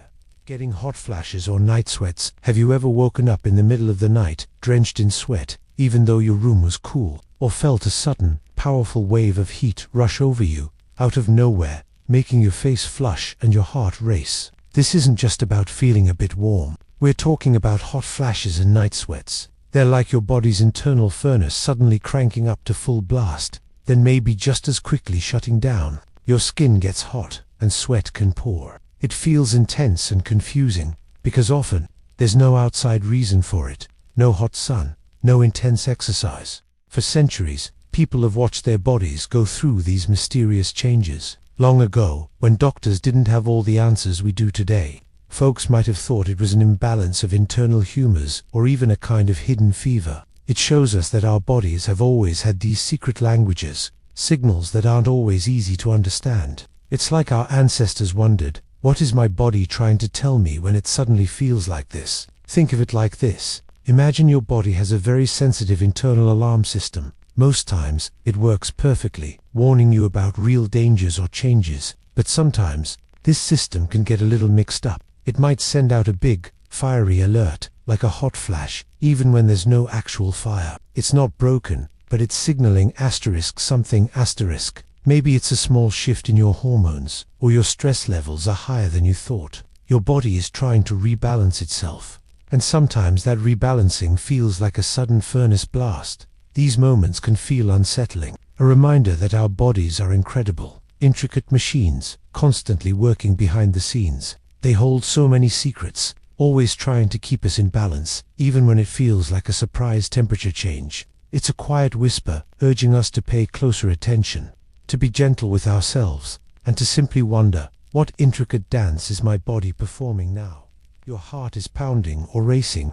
Have you ever felt your heart suddenly beat like a drum? Thump, thump, thump, faster and faster, as if it's trying to escape your chest. It's a powerful, sometimes scary feeling. Your heart, that tireless muscle, usually works quietly in the background, a steady rhythm keeping you alive, but sometimes it wants to tell you something important. When it pounds or races, it's often a sign that your body is in high alert, ready for action.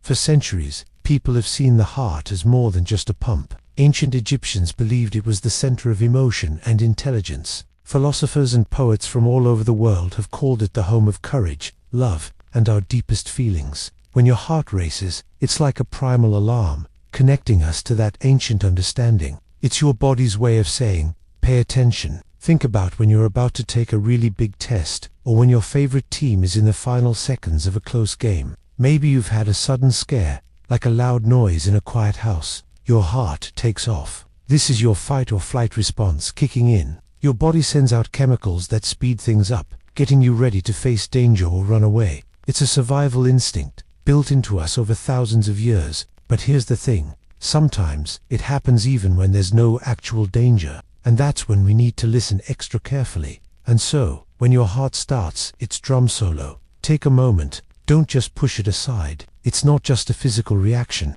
it's a whisper from deep within you, asking you to notice, to understand what's happening in your world and inside yourself. It reminds us that our bodies are wise, always communicating, if only we take the time to truly listen.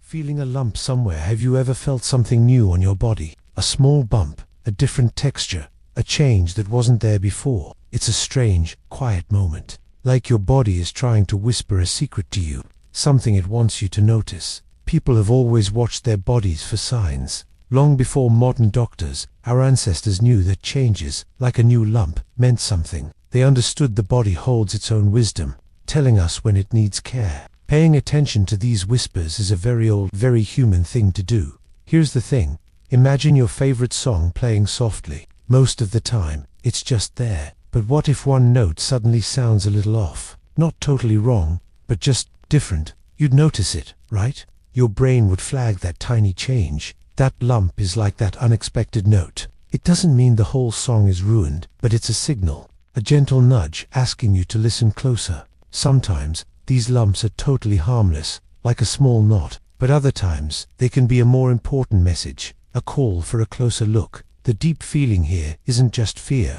it's the quiet responsibility of self-care. It's seeing that your body is you, and it deserves your attention, your gentleness, and your courage to ask for help. It's about honoring the connection you have with yourself, listening to all your body's stories. This quiet noticing is a powerful act of love for yourself. Skin that changes color. Have you ever just looked at your skin? Really looked. Not just at a mirror, but with a quiet kind of curiosity. Perhaps you noticed a part of it looks a little different than it did yesterday. A subtle shift in color, a shade you can't quite place. It's easy to dismiss these tiny changes, to think they're nothing important, just how skin is. But sometimes, these shifts are like gentle whispers, soft signals from deep inside our bodies, trying their best to get our attention and tell us something truly vital. Imagine your skin as a kind of living canvas, always showing a story. For hundreds of years, long before all the modern medical tools we have today, people observed these color changes very closely. Ancient healers, the wise elders in communities, would pay careful attention to a sudden paleness, a strange yellowness, or an unusual flush of red. They understood these weren't just surface details. To them, these shifts were like open windows, giving clues about what might be happening within a person's spirit and health. It was their very first map, drawn right there on the human surface, guiding them in understanding wellness and illness. This isn't about the usual, quick stuff, like blushing when you're embarrassed or getting a bit pink after playing outside in the sun. Those are common and healthy. But consider this, what if a patch of your skin suddenly loses its color, becoming almost milky white, standing out against your natural tone? Or what if your skin, all over, takes on a faint yellow hue, like a slightly aged photo? These aren't just random occurrences. These are your body's unique ways of communicating. Think of it like a mood ring, but for your internal health. Each shade, each new mark, is a tiny message, a piece of information that might just be asking for a moment of quiet reflection, a gentle check-in with yourself. So, the next time you spot a new color on your skin, try not to just glance and move on. Pause for a beat. Let your curiosity lead you. It's not about feeling scared. It's about developing a quiet, deep awareness. Our bodies are truly amazing, complex, and they are always speaking to us in their own special language. And often, the most important truths are painted right on our own skin, waiting for us to simply notice and understand.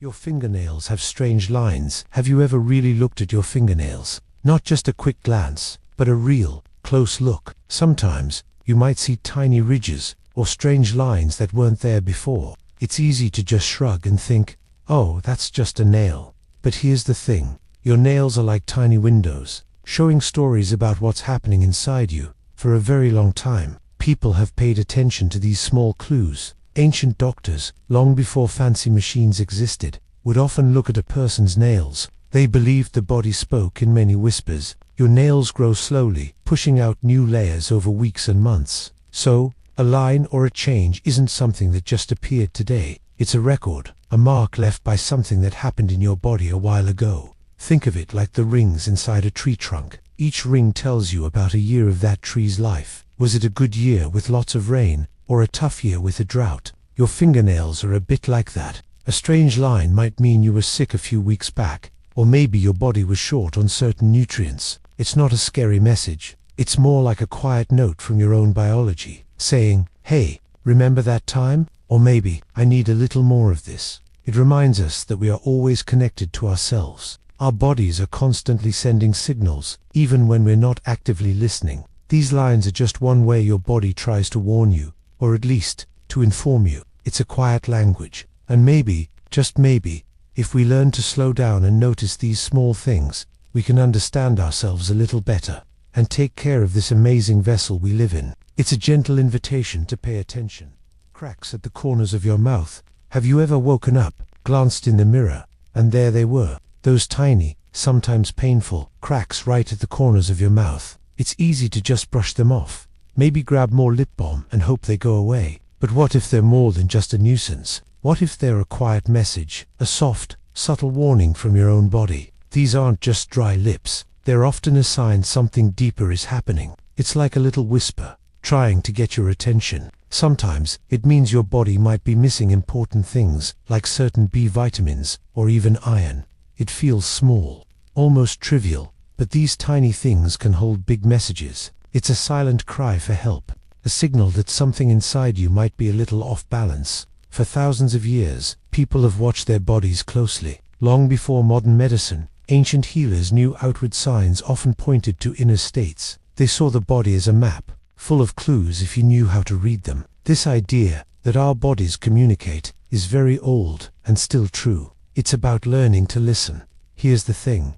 These cracks are a bit like the check engine light on a car. That small light tells you something important about the engine. You wouldn't just ignore it, right? You'd want to know what it means. These little cracks are like your body's own personal warning light, asking you to look a bit closer, to be curious about what it needs. It's a reminder that even the smallest discomfort isn't just random. Our bodies are incredibly smart. They send us little notes, everyday messages, asking us to pay attention, to care for ourselves. When we learn to listen to these quiet signals, we start to understand ourselves better. It teaches us kindness towards the amazing home we live in, our own body.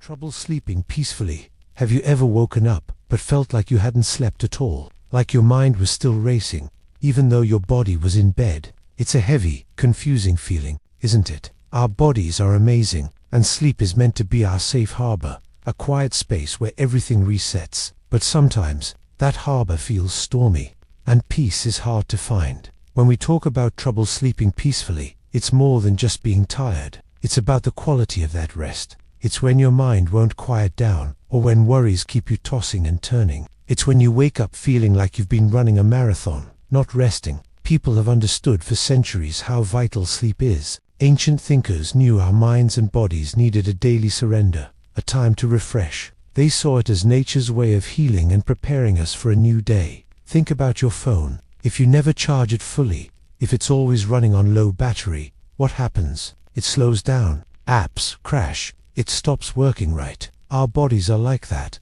but much more complex. If we don't get deep, peaceful sleep, our battery stays low. Our thoughts get fuzzy, and our feelings feel bigger, harder to manage. It's a sign, a quiet whisper from deep inside, saying, something isn't right here. I need my peace. So, when sleep feels broken, it's not just an inconvenience. It's a deep call for attention. It's your body asking for the fundamental peace it needs to heal, to think clearly, to feel joy. Listening to that quiet struggle, really hearing it, is one of the most important things you can do for yourself. It's about seeking that calm, that deep rest, not just for your body, but for your spirit too.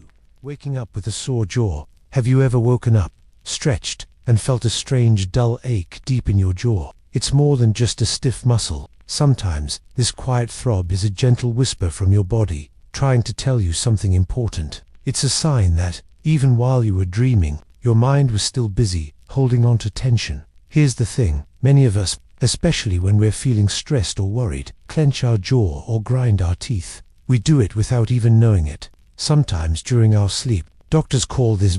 It's like your body is trying to hold on to those hidden feelings, squeezing them tight, even in your sleep. Imagine your brain working overtime on a tough problem. Sometimes that mental effort shows up as tightness in your physical self. Ancient Greeks believed the mind and body were never truly separate. They saw them as one system, always communicating. A troubled mind could make a body ache, and a peaceful body helped create a clear mind. It wasn't magic, just their understanding of how deeply connected we are. Your jaw, working hard through the night, is a living example of this old wisdom, still playing out today. Think of it like this. Have you ever been super nervous before a big test, and found yourself clenching your fists under the table? Your body just reacts to that big feeling inside. Your jaw can do the exact same thing, quietly, in the dark, while you're dreaming. It's like a silent signal, a pressure point for your worries. So, when you wake up and feel that soreness, maybe pause for a moment. Instead of just brushing it off, consider what this feeling might truly be telling you. It's not just pain, it's a message, a gentle nudge. It's your body subtly asking you to notice the hidden weight you might be carrying, to breathe a little deeper, to gently let go of what's bothering you. It's a chance to listen to yourself with kindness, to offer care to the quiet parts of you that are working so hard. It's a powerful reminder that truly resting means finding peace for both your mind and your body together.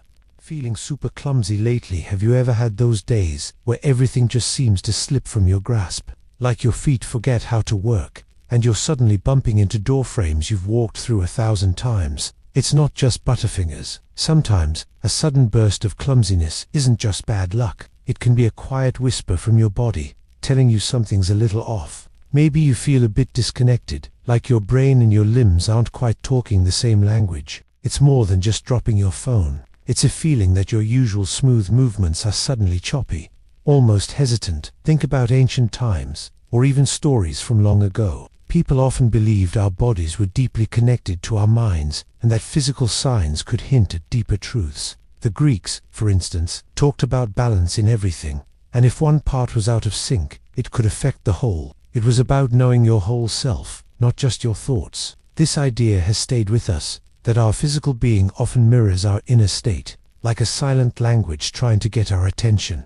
Imagine you're trying to build a really complex Lego set, or maybe you're practicing for a sports game. If you're tired or stressed about a test tomorrow, your hands might not be as steady. You might mix up pieces, or miss a simple pass you usually nail. It's like your body is carrying extra weight, not physically, but emotionally or mentally. It makes the simple tasks feel harder, because your focus is split, or your energy is just running low. So, when you find yourself feeling unusually clumsy, try to pause. It's not about being mad at your hands or feet. It's about listening to that subtle signal. Maybe your body is asking for more rest, or less worry, or just a moment to catch up. It's an invitation to check in with yourself, a gentle reminder that even small slips can hold big messages about how we're truly doing inside.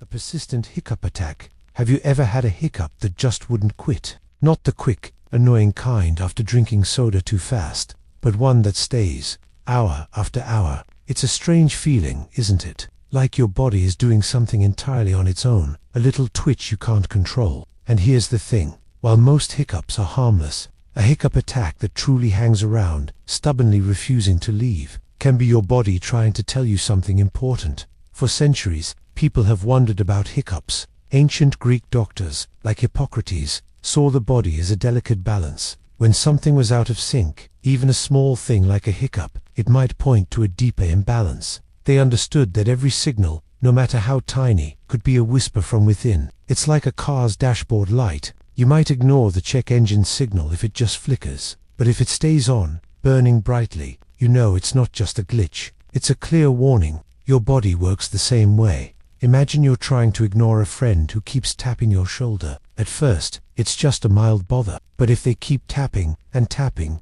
even when you ask them to stop, you'd finally turn and ask, "What do you need?" A persistent hiccup is like that insistent tap. It's your diaphragm, that muscle under your lungs, spasming repeatedly. It's a physical plea for attention. So, when those hiccups just won't go away, it's not just an irritation. It's a moment to pause, to really feel your own body and ask, what might be causing this persistent interruption? It's an invitation to listen, not with fear, but with gentle curiosity. Because sometimes, the smallest, most annoying signals are the ones that guide us back to a deeper understanding of ourselves. It's a quiet reminder that our bodies are always communicating, and it's up to us to learn their language.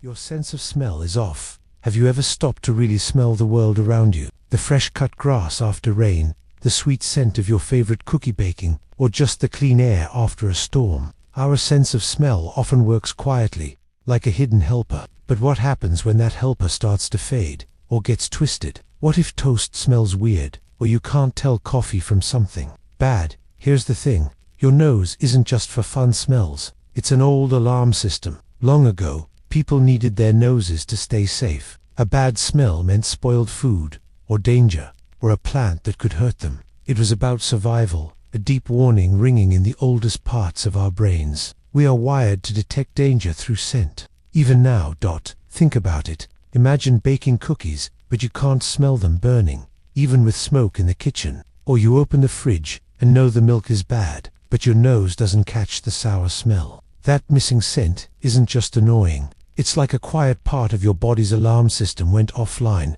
It's a small whisper that something deeper might be happening inside you. When your sense of smell changes, it can feel like a quiet part of your connection to the world is dimming. It's not just about missing good smells. It's about losing a vital helper. It's a time your body, gently, asks you to pause and listen. It's a reminder that even small changes in how we feel can be important messages, telling us to pay attention to our health. It's a quiet signal to be curious, to care for yourself. It teaches us that important warnings aren't always loud. Sometimes they are soft, fading smells.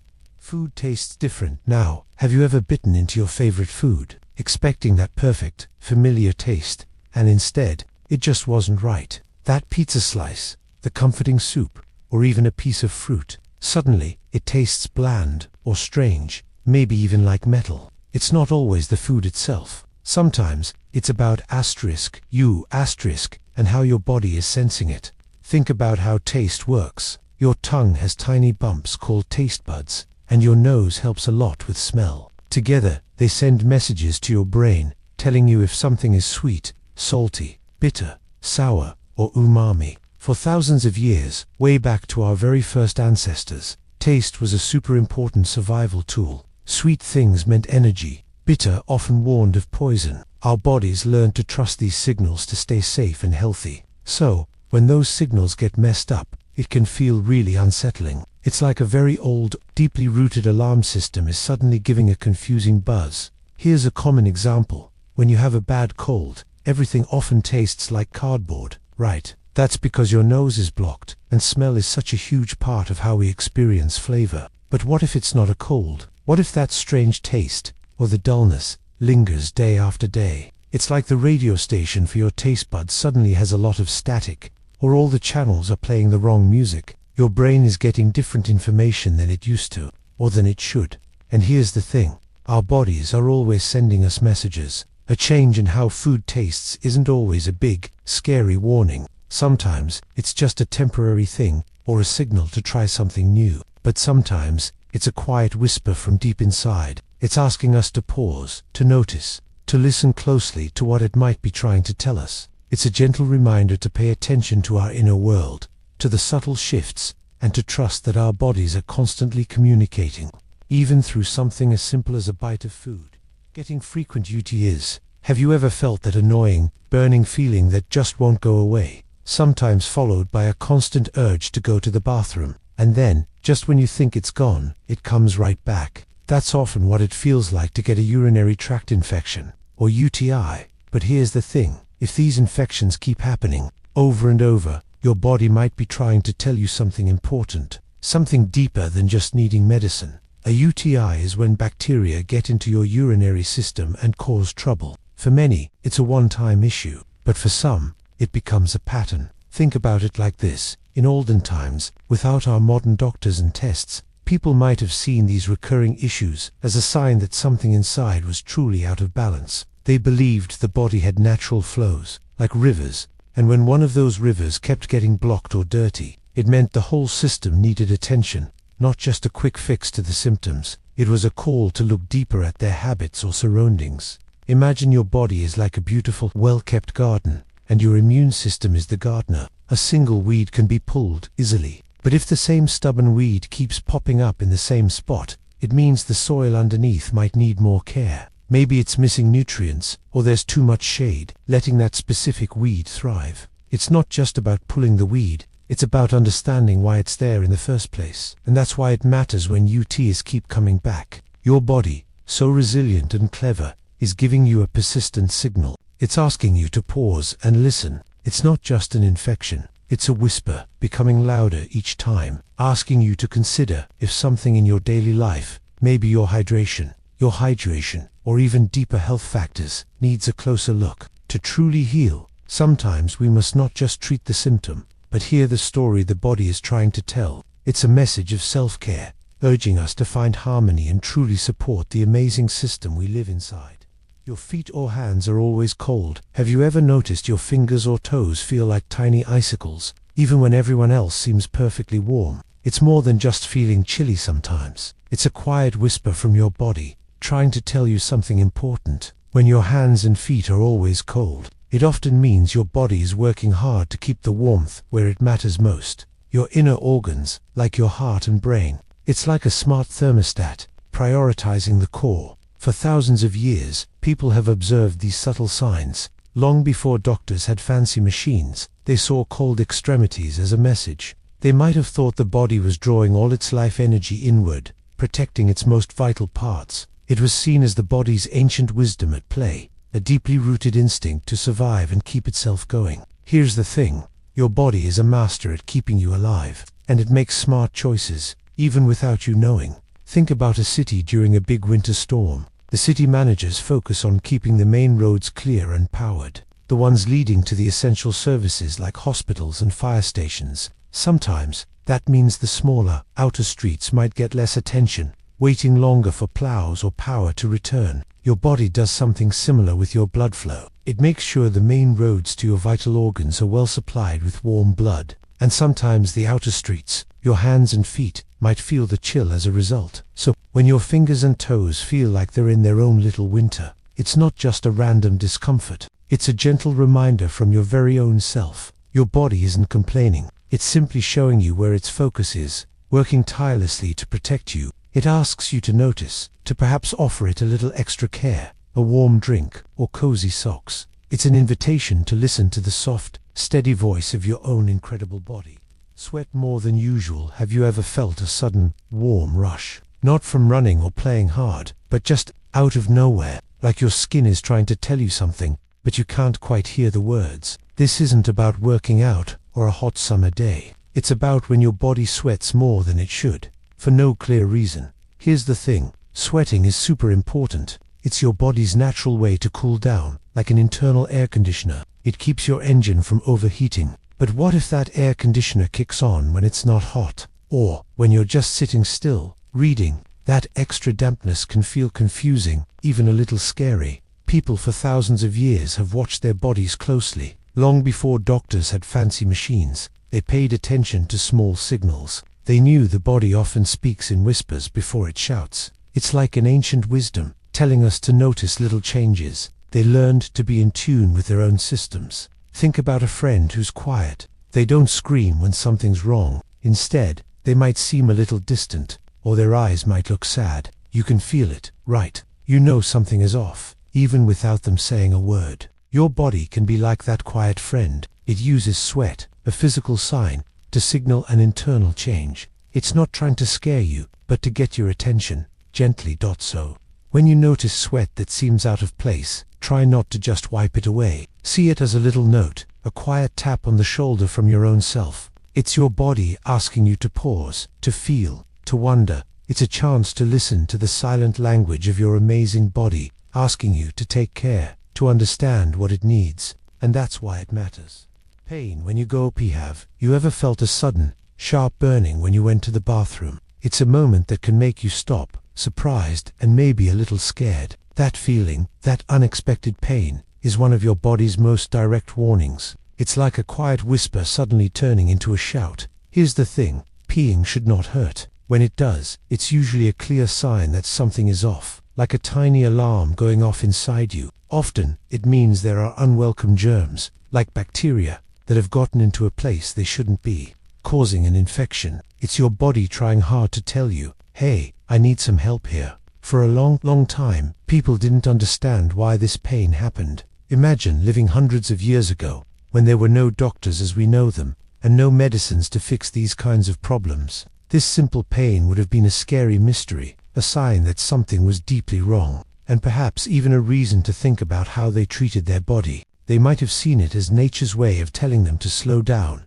to rest, or to cleanse. It teaches us that our bodies have always been trying to communicate, even when we didn't have the words or the science to understand. Think of it like the smoke alarm in your house. Most of the time, it's silent, just doing its job in the background. But if smoke fills the room, that alarm shrieks, loud and impossible to ignore. It's not trying to annoy you, it's trying to keep you safe. The pain when you pee is exactly like that alarm. It's an uncomfortable signal that demands your attention, saying, there might be a small fire, and we need to check it out. It's your body, being honest and direct, trying to protect itself. So, when your body sends you such a clear signal, what does it mean to listen? It means treating yourself with kindness. It means understanding that your body isn't just a machine. It's a complex, sensitive home for your spirit, and sometimes it just needs you to hear its quiet cries for help. When you listen to these signals, you're not just taking care of a symptom, you're honoring the incredible way your body tries to keep you well. It's a reminder that self-care is a language spoken through our own bodies.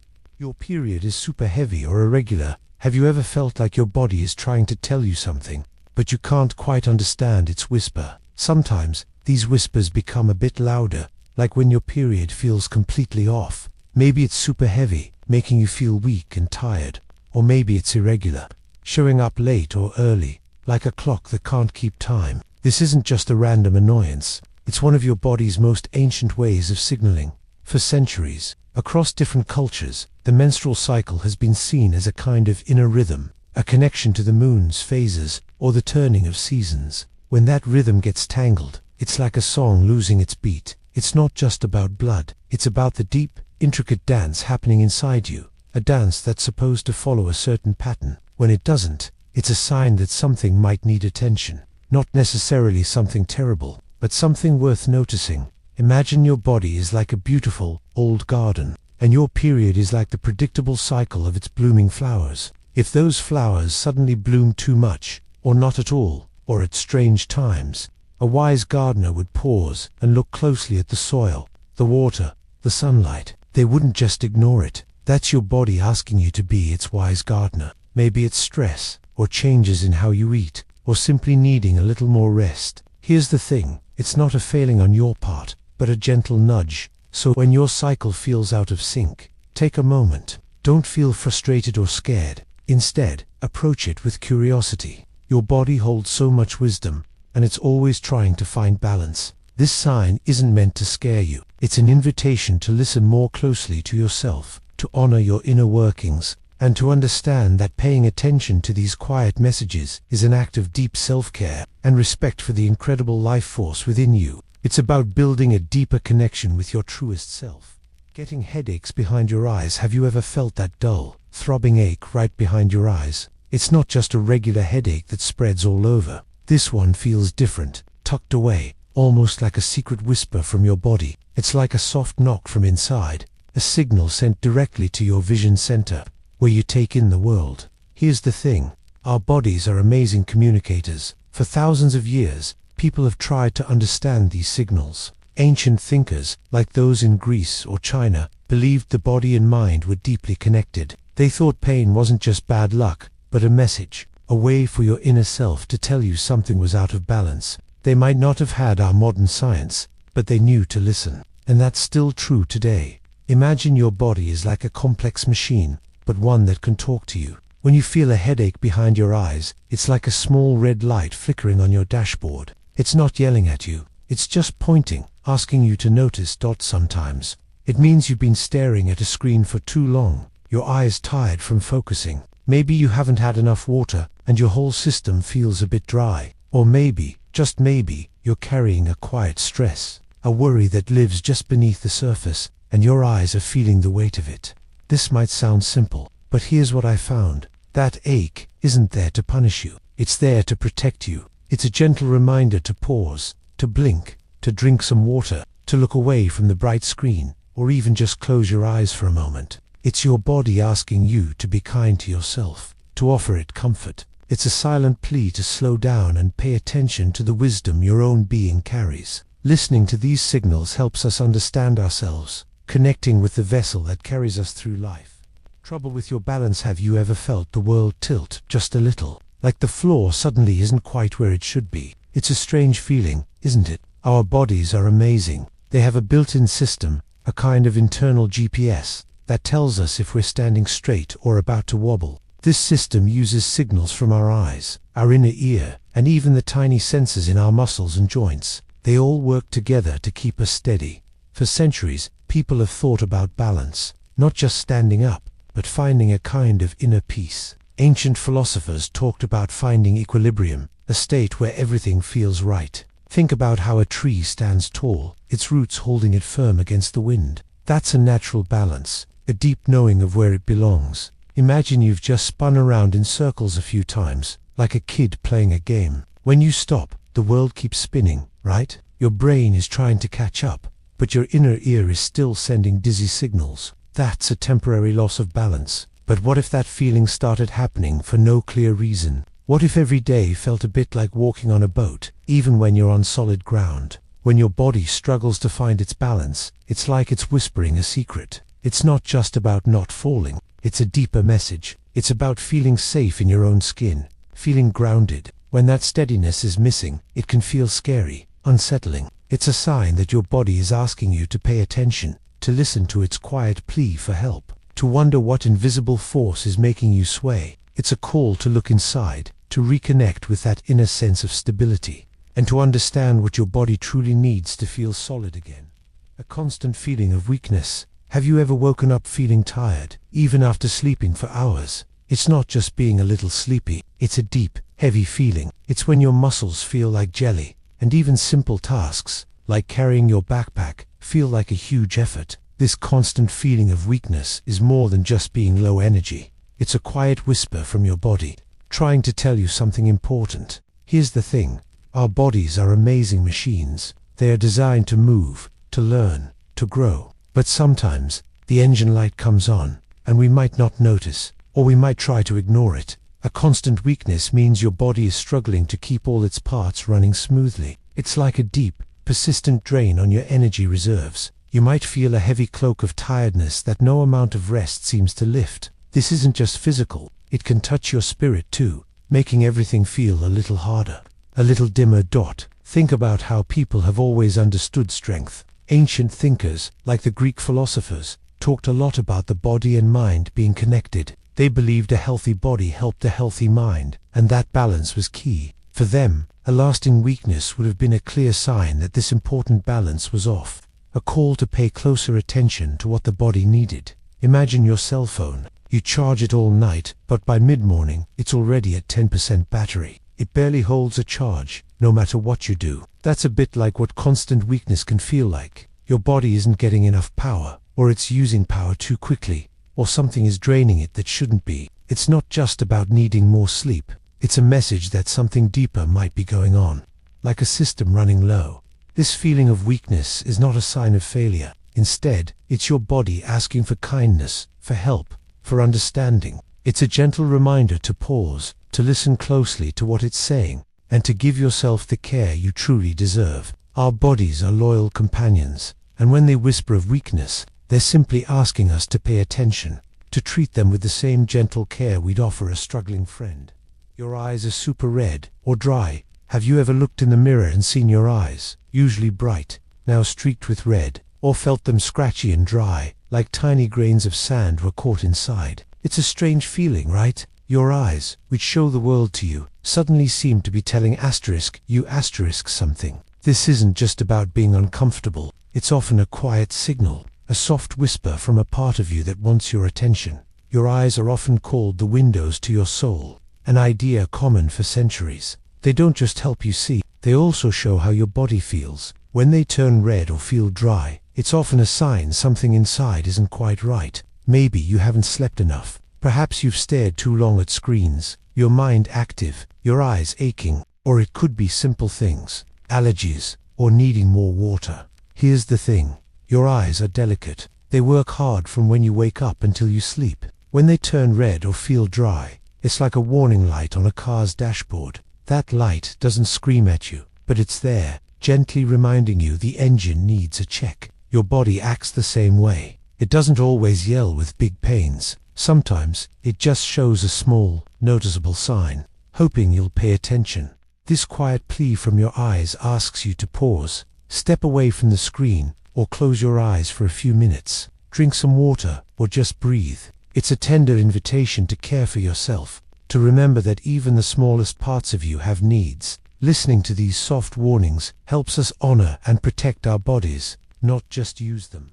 Twitching eyelids. Have you ever felt that tiny, quick flutter right under your eye? That little dance your eyelid does all on its own, like a secret Morse code only your body understands. It's not painful, and usually not serious, but it can definitely feel a bit unsettling. It's almost like your body is trying to say something, but the words are stuck. Just a quiet, insistent signal. This common thing, where your eyelid muscles have a small, involuntary spasm, has a long scientific name, but let's just call it a twitch. For a very long time, people have noticed these little movements. In ancient cultures, some might have seen such a twitch as a subtle sign or omen, perhaps foretelling good fortune or a gentle warning. They paid close attention to every small signal their bodies sent, believing these tiny things held bigger meanings about their inner state or future. While we know now that it's often about tired eyes from too much screen time, a bit too much caffeine, or maybe even the stress of a big project or test coming up,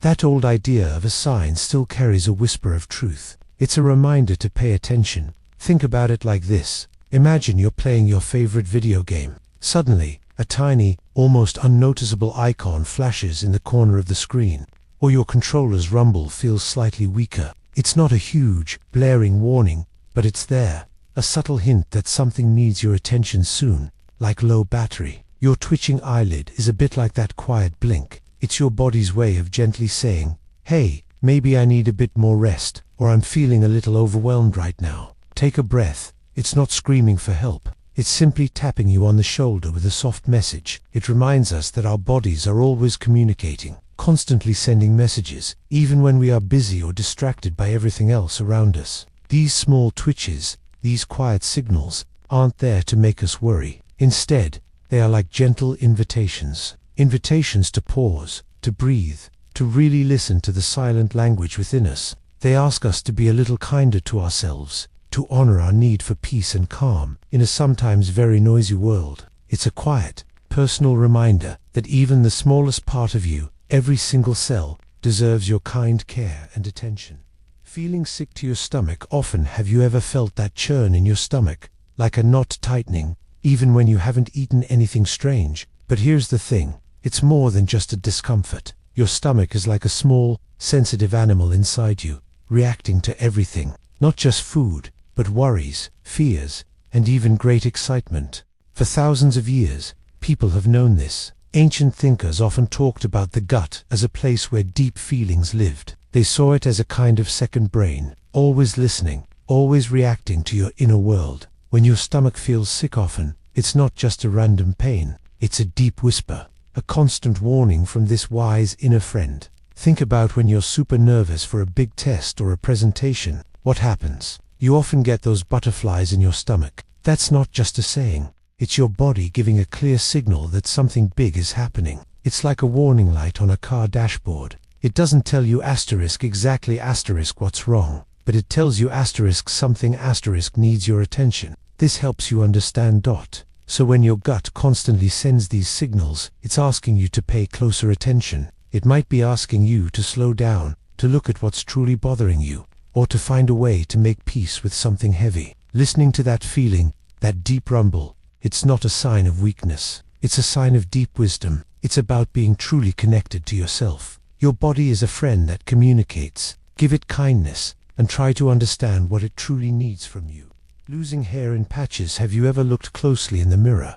Really looked? and noticed something unexpected. Maybe a small part of you changed without a sound. And then one day, you might spot smooth, round patches on your scalp, where your hair used to grow. It's not just thinning hair or a few strands caught in your brush. It's distinct, clear areas, like little circles of quiet surprise. This discovery can bring a quiet worry. Our hair is such a big part of how we show ourselves to the world, how we feel about ourselves. It's tied to our stories, to pictures of us growing up, to the styles we choose. So, when it starts to disappear in these sudden, unexpected ways, it can feel confusing, maybe even a little scary. It feels like something deeper is happening, a message from inside that we don't quite understand. For a very long time, across many cultures, hair has been seen as a symbol of strength, of beauty, and even of wisdom. Think about old myths where heroes lost their power if their hair was cut, or how ancient leaders wore their hair long as a sign of respect. So, when your hair, this ancient symbol, starts to leave in patches, it feels less like a small thing and more like an internal alarm bell ringing softly. Here's the thing, your body is a magnificent, complex place. When you see these patches, often called alopecia areata, it's like your own body's security system, your immune system, gets a bit confused. Instead of fighting off bad germs, it mistakenly sees your hair follicles, the tiny places where hair grows, as something to attack. It's not a mistake you made, but a signal your body is sending out. Imagine your body is like a beautiful old house, full of hidden rooms and secret passages, and sometimes a small, subtle creak in the floorboards or a flickering light is a sign that something needs your attention. It's not a loud shout, but a whisper, asking you to pause and listen. This is what these patches of hair loss are, a whisper from your body. It's an invitation to be curious, to ask questions, and to gently care for the incredible vessel that carries you through life.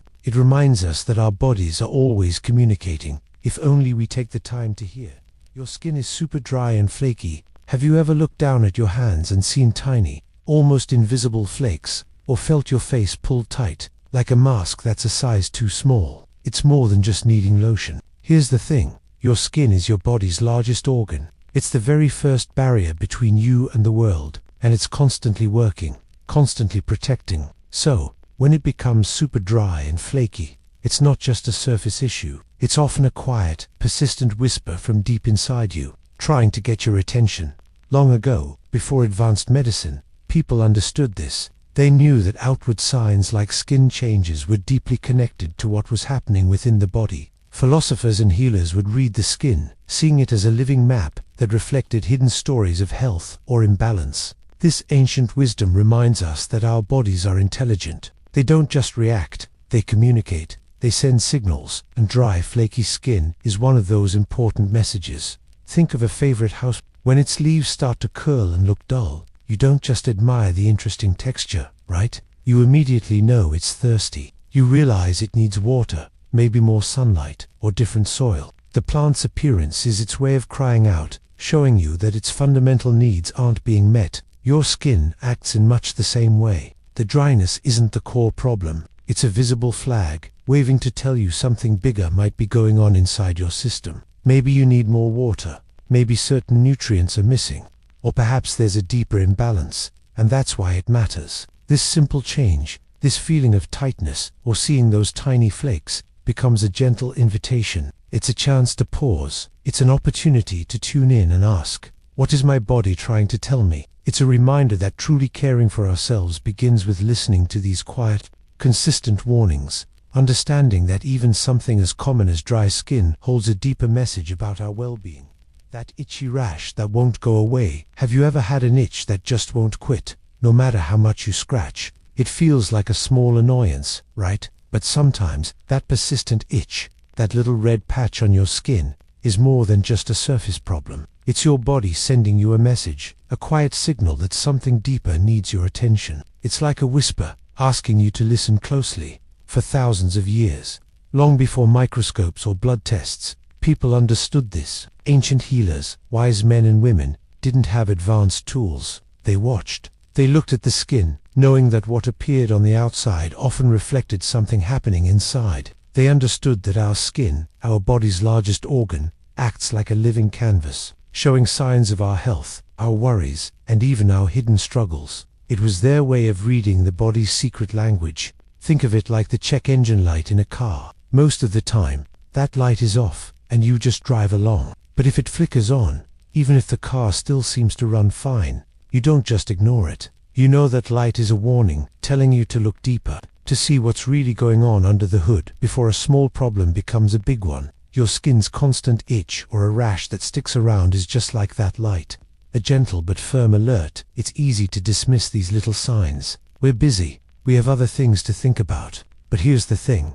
Our body is always on our side, always trying to protect us. That lingering rash isn't there to simply bother you. It's a silent plea for care, a chance for you to show yourself some kindness. Paying attention to these small, persistent messages is a way of honoring your own well-being, acknowledging that your body is a trusted friend, always looking out for you, even when you might not be listening.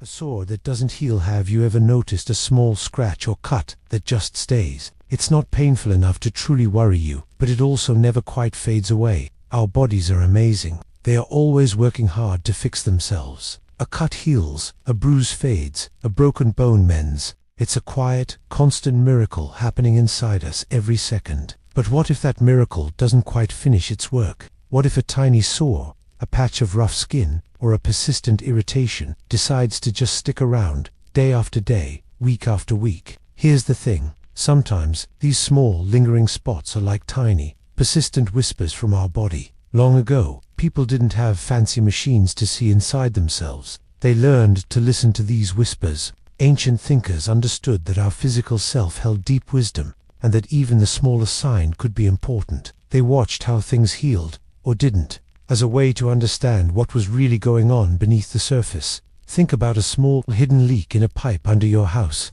It's not a burst pipe, not a huge flood. It's just a drip, drip, drip. You might not see it at first, but the water is slowly, steadily causing damage. It doesn't fix itself. You can wipe away the dampness, but the drip continues. That tiny, constant damp spot is a warning. Your body can be like that pipe. A sore that won't fully heal, or keeps coming back, is your body's way of saying, hey, pay attention to this. Something here needs more care than just a band-aid. It's an invitation to pause, to truly listen to the silent language of our own living temple. It reminds us that sometimes the most serious messages come not as a loud alarm, but as a gentle, unwavering call for our attention. Caring for ourselves means honoring these soft, persistent signals.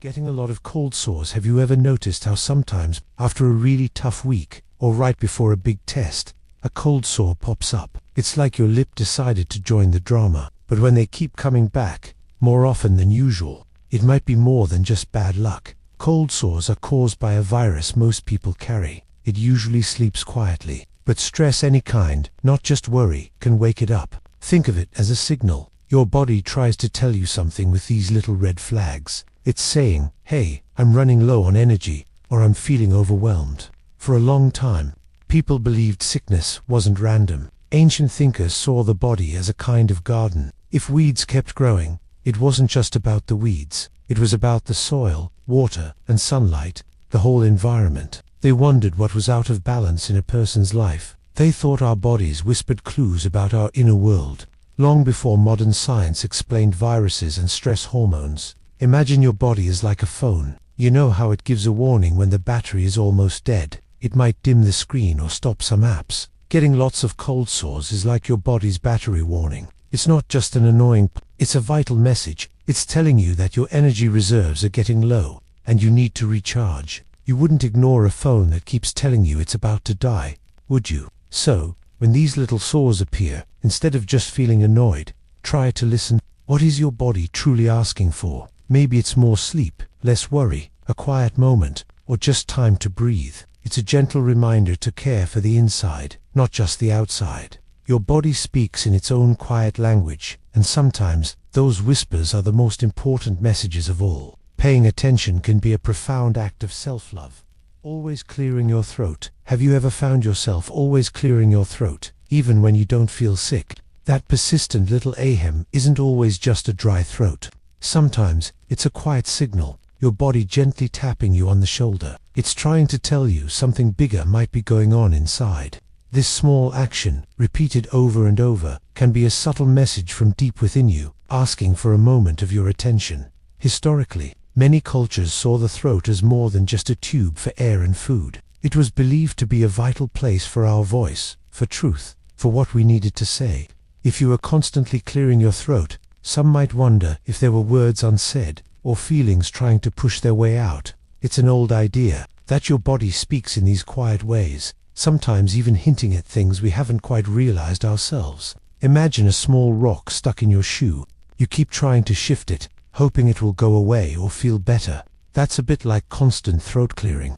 It could be a simple physical thing, like a mild allergy, a bit of reflux, or even just needing more water. But it could also be your body reacting to stress, to feeling anxious, or to an unspoken worry that makes you feel a little stuck. Your body attempts to clear the sensation, hoping to find comfort or release. So, next time that familiar ahem happens, don't just brush it off. Pause for a moment. What might your body be whispering?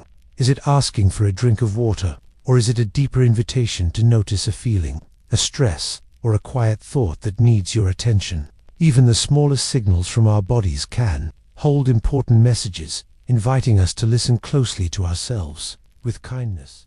A feeling of pressure in your head. Have you ever felt a strange, soft squeeze inside your head? It's not always a sharp pain, but more like a quiet fullness, a gentle pushing from within. It's a feeling that can be confusing, like a whispered message you can't quite understand at first. Here's the thing, your body talks to you in many ways, and sometimes this pressure is one of its softest warnings. It's like a quiet knock on the door, not an alarm blaring, but a distinct signal that something needs your attention. Think about it. For thousands of years, people have seen the head as the very center of who we are, where our thoughts live, our dreams take shape, and our feelings flicker. Ancient thinkers, like the Greek philosophers, believed a balanced mind and body were key to a good life. So, a feeling of pressure up there was often seen as a sign that this balance was getting a little shaky. It was a subtle signal, telling them to pause and look inward, to see what might be off kilter. Imagine your head is like a beautiful, old-fashioned clock.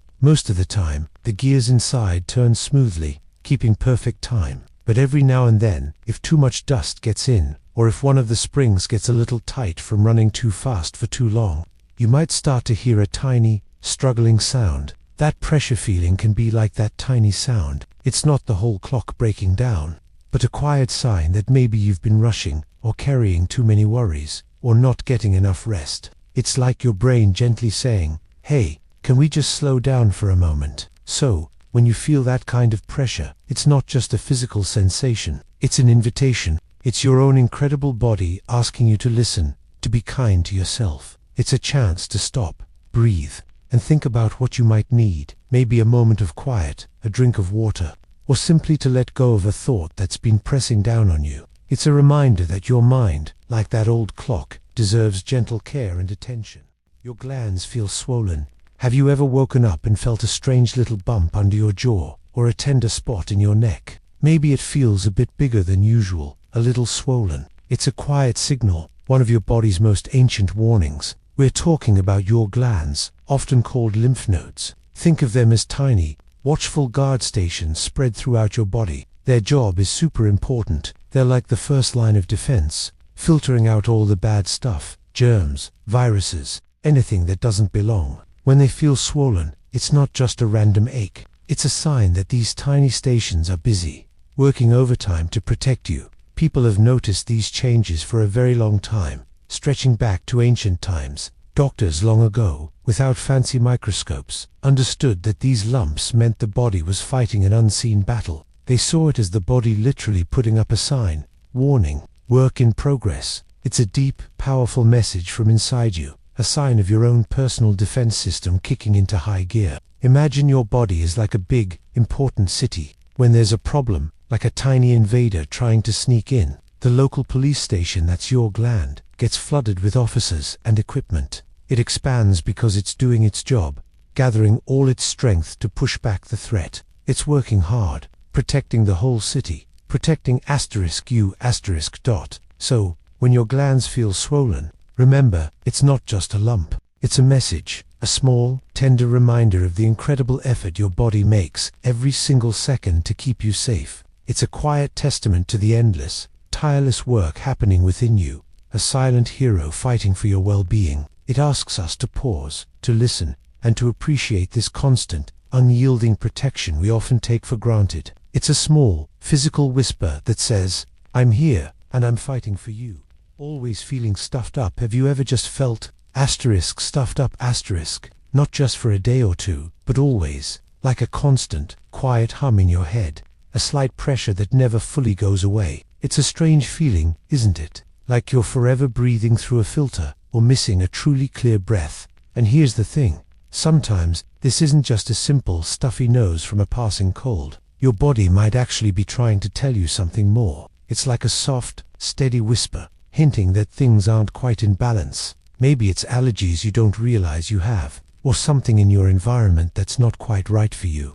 Long ago, people watched nature very closely. They saw how a stream could get blocked by leaves, or how the air would feel heavy before a storm. They understood that when something felt stuck or heavy in their own bodies, it was often a sign. It was a way for our earliest ancestors to understand harmony. They believed everything had its natural flow, and if something stopped flowing, it meant an imbalance. Your body, in a way, is always trying to find that natural, easy flow. Think of it like a faucet that drips, just a little drip, all the time. You might get used to the sound, or just put a bucket under it, but that drip is a constant signal, isn't it? It means something isn't sealed right, something needs attention. Your stuffy nose can be like that drip. It's not just an annoyance, it's a constant reminder that something isn't working smoothly, that the quiet channels in your body are trying to clear themselves, but can't quite manage so. When you feel that persistent stuffiness, maybe pause for a moment. Instead of just pushing through it, or ignoring it, try to listen. Your body is not trying to bother you, it's trying to protect you.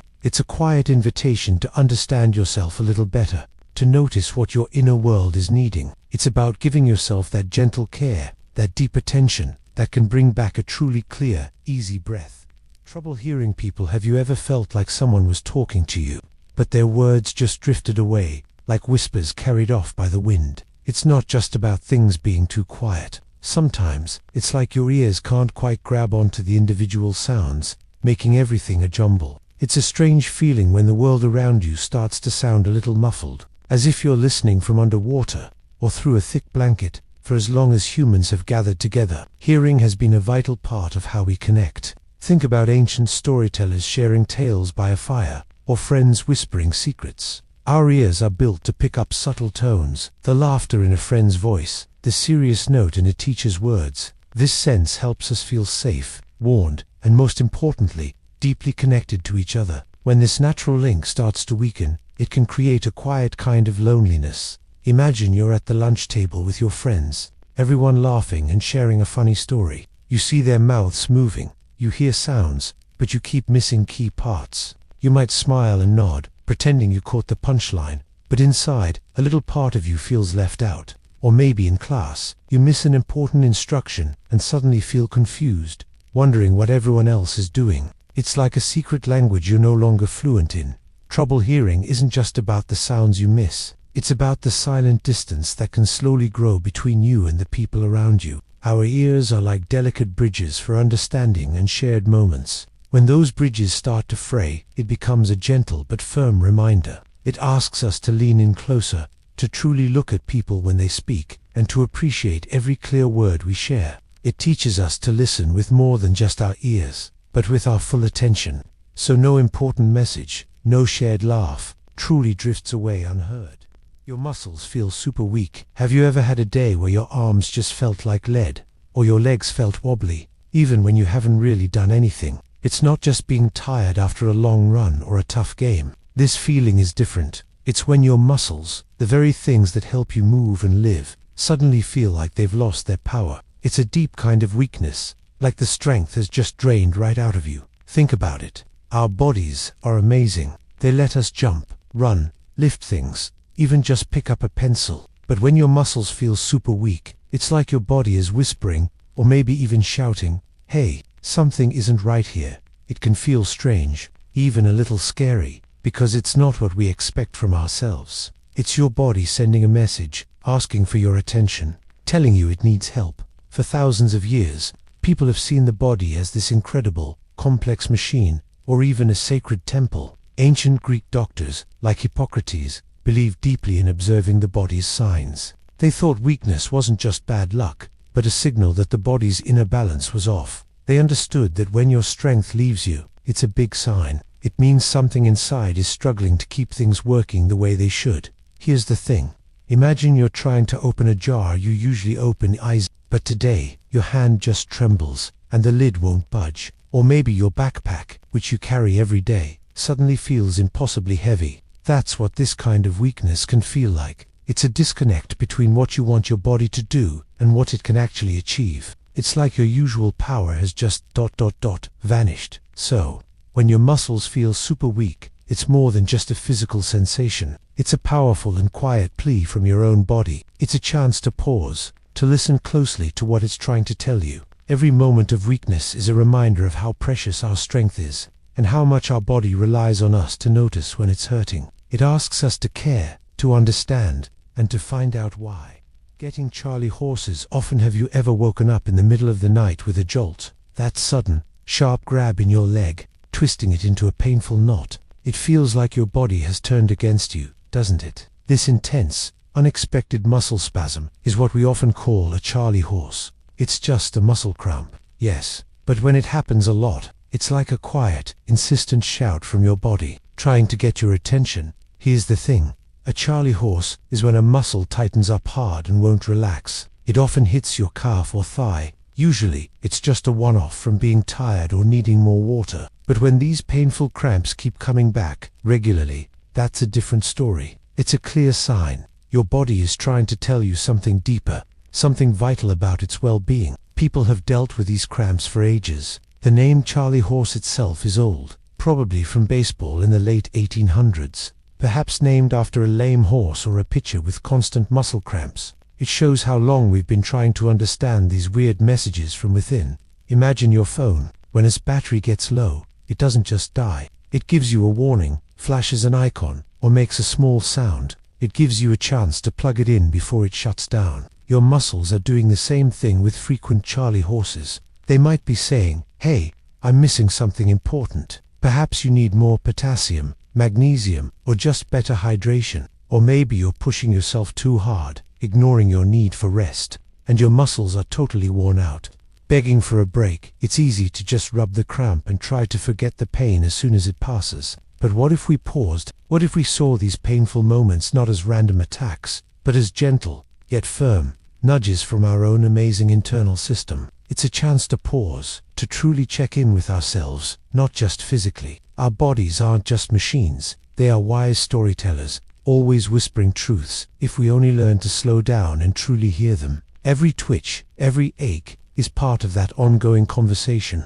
and that's why it matters to listen deeply to what your body is trying to warn you about.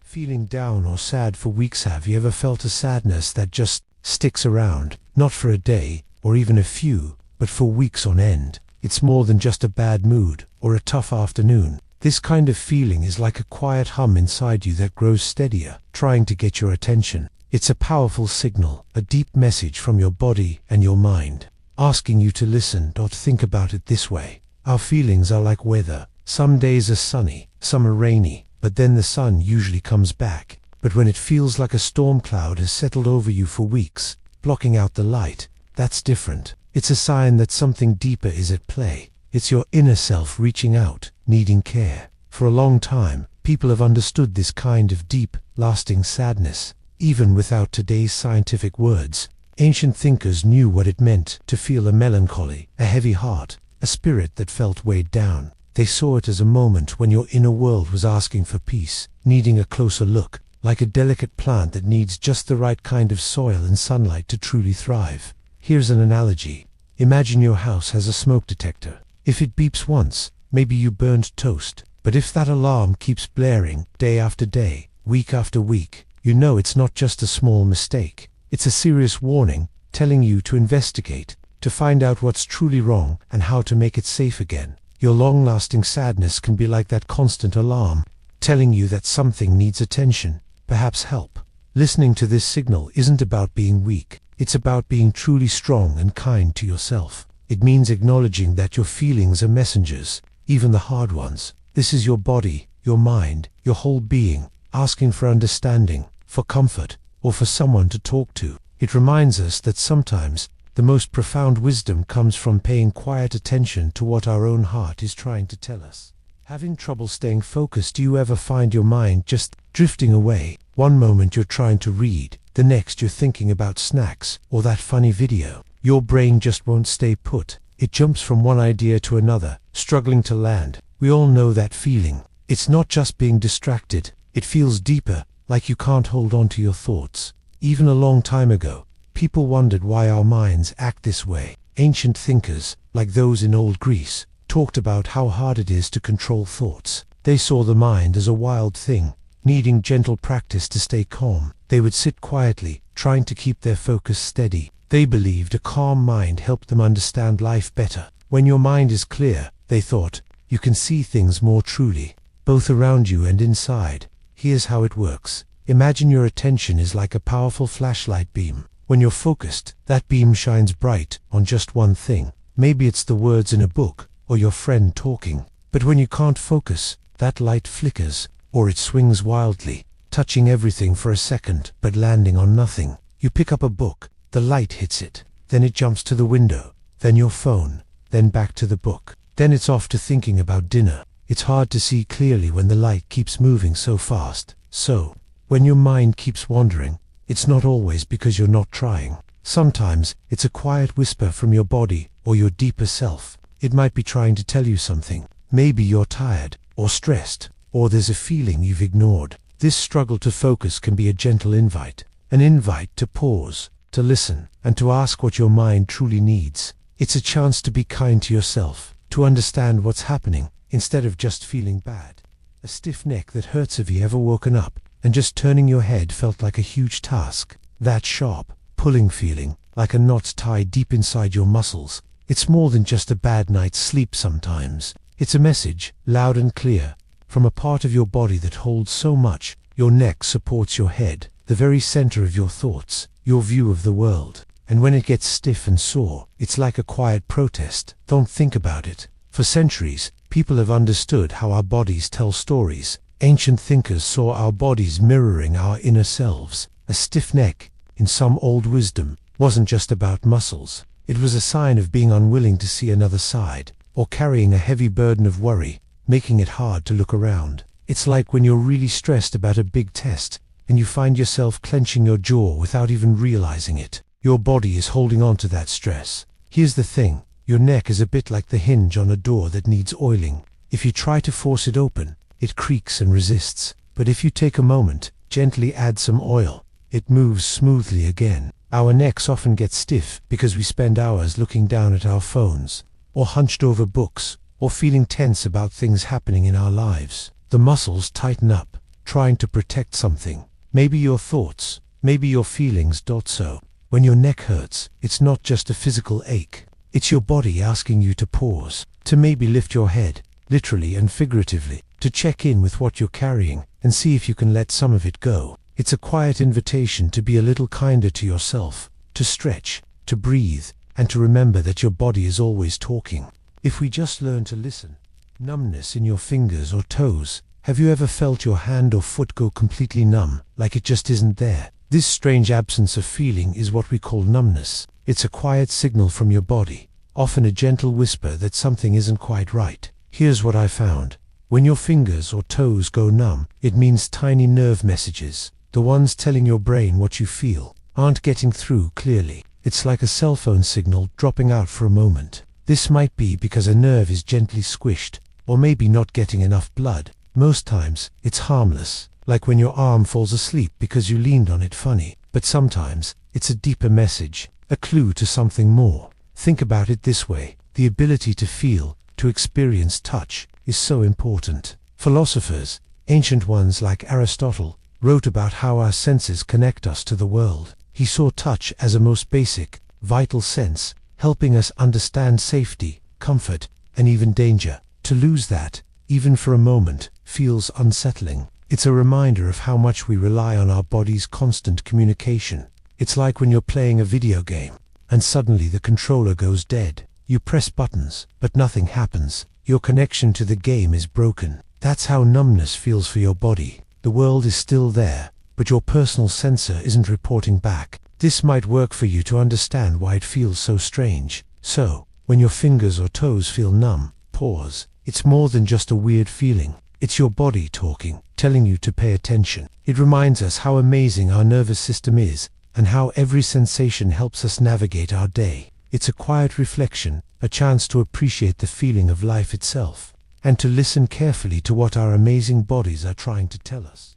Your legs feel restless at night. Have you ever tried to settle into bed, ready for sleep, but your legs just wouldn't let you? Maybe it's a strange crawling feeling, or a deep ache, or just an overwhelming urge to move them, even when all you want is to be still. This isn't just a quirky habit. For many, it's a real and often frustrating experience called restless leg syndrome, or RLS. Here's the thing.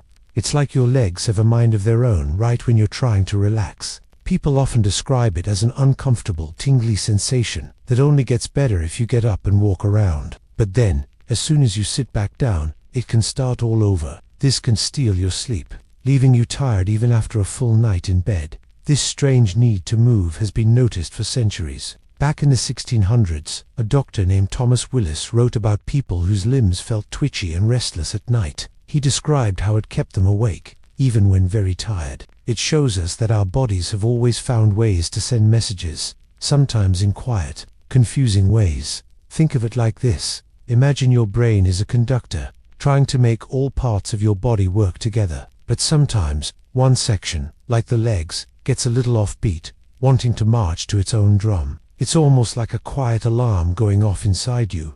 Not loud, but a constant, nagging signal. It's asking for your attention, perhaps for certain things, like iron, or just needing more movement during the day. So, when your legs feel restless, it's not just an annoyance. It's your body whispering, asking you to listen. It's an invitation to pause, to be kind to yourself, and to explore what that restless feeling might truly mean. It's a chance to connect with your physical self, understanding that even a small discomfort can hold a bigger message about your well-being.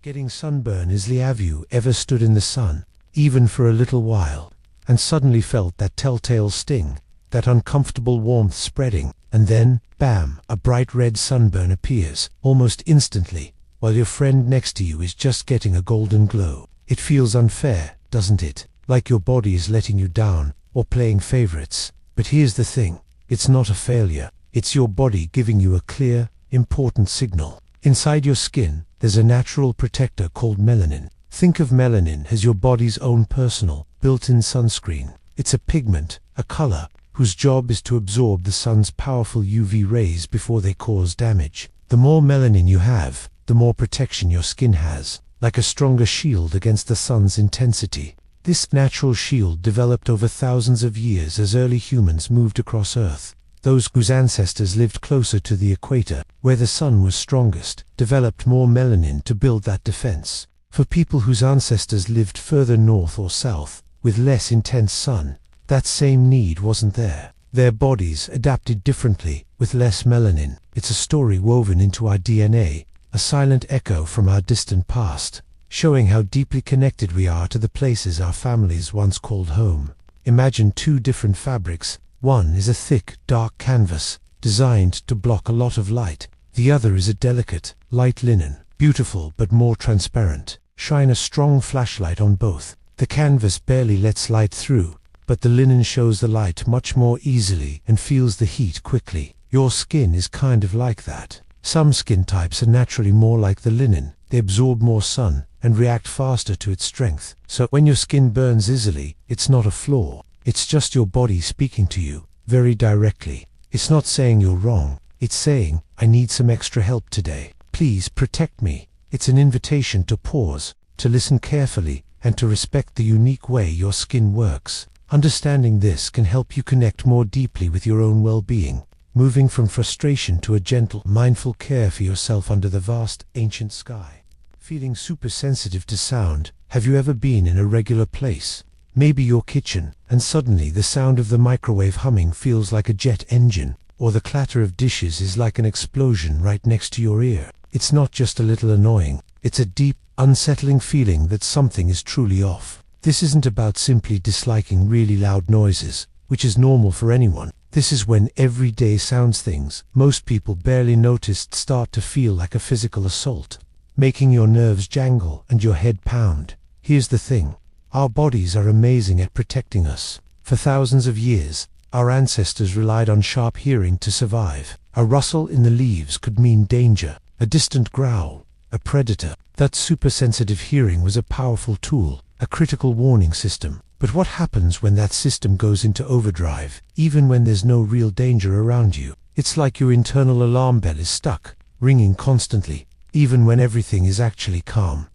Imagine being in your school cafeteria, a place usually full of chatter and laughter. But today, every scrape of a chair, every shout, every giggle feels like a raw nerve exposed. It's not just loud, it's too much asterisk. It makes your whole body tense up, wanting to run and hide in complete silence. Your brain is trying to process all that sound, but it's like a computer overwhelmed with too many tasks. It starts to slow down, overheat, or even freeze up. And that's why it matters. Your body might be telling you it's exhausted, stressed, or needing a break from the constant noise of the world. So, when the ordinary world starts to feel painfully loud, maybe your body is whispering a secret to you. It's not trying to punish you. Instead, it's trying to get your attention, asking for quiet, for peace. It's a profound call to listen, not just to the outside sounds, but to the inner needs that often get lost in all the daily noise. It gently reminds us that sometimes the greatest strength lies in knowing when to seek stillness for ourselves. Constant heartburn or indigestion. Have you ever felt that sharp, fiery feeling in your chest, like a tiny flame flickering below your throat? Or that heavy, uncomfortable ache in your stomach after eating, as if everything just stopped? This isn't just annoying. It's your body sending a message, a quiet, persistent warning. Think about it. For thousands of years, humans have tried to understand their bodies. Ancient healers knew when something felt off. They believed the body had its own wisdom, its own way of speaking to us, if we would just listen. Heartburn or indigestion isn't a new problem. It's a timeless sign that our internal balance might be shaky. It's like a silent plea from our digestive system, asking us to pay attention. Imagine your phone. When its battery gets low, it doesn't just die. It gives you a warning, maybe a small icon, a quick vibration, a flash on the screen. It's telling you, hey, I need power, or I'll shut down. Your body does something similar. That constant burning or upset stomach is its way of saying, something here isn't quite right. I need care. Maybe it's what you ate, how stressed you are, or even something deeper. Ignoring these signals is like ignoring that low battery warning until your phone goes black. We often push through, hoping it will just go away. But our body is a complex, sensitive machine, and these feelings are not random. They are part of an inner language, a quiet conversation that needs our ears. Learning to listen to these whispers, these gentle nudges from within, is an act of deep self-care. It's about respecting the incredible system that keeps you going, and giving it the attention it deserves before the whispers turn into shouts. A tingling in your scalp. Have you ever felt a strange prickling on your scalp, like tiny unseen fingers tracing your skin? It's a curious feeling, isn't it? Not painful, not itchy, but a soft hum just beneath your hair. Many times, this feeling passes unnoticed, or is brushed off. But here's the thing. Sometimes, these small sensations are whispers from your body, trying to get your attention. Your scalp holds a vast network of tiny nerves and blood vessels. When these nerves get agitated, or blood flow changes, you might feel that tingle. It can be simple, like static from a hat, or just nervousness. But sometimes, it's a gentle nudge, suggesting something deeper is happening inside you.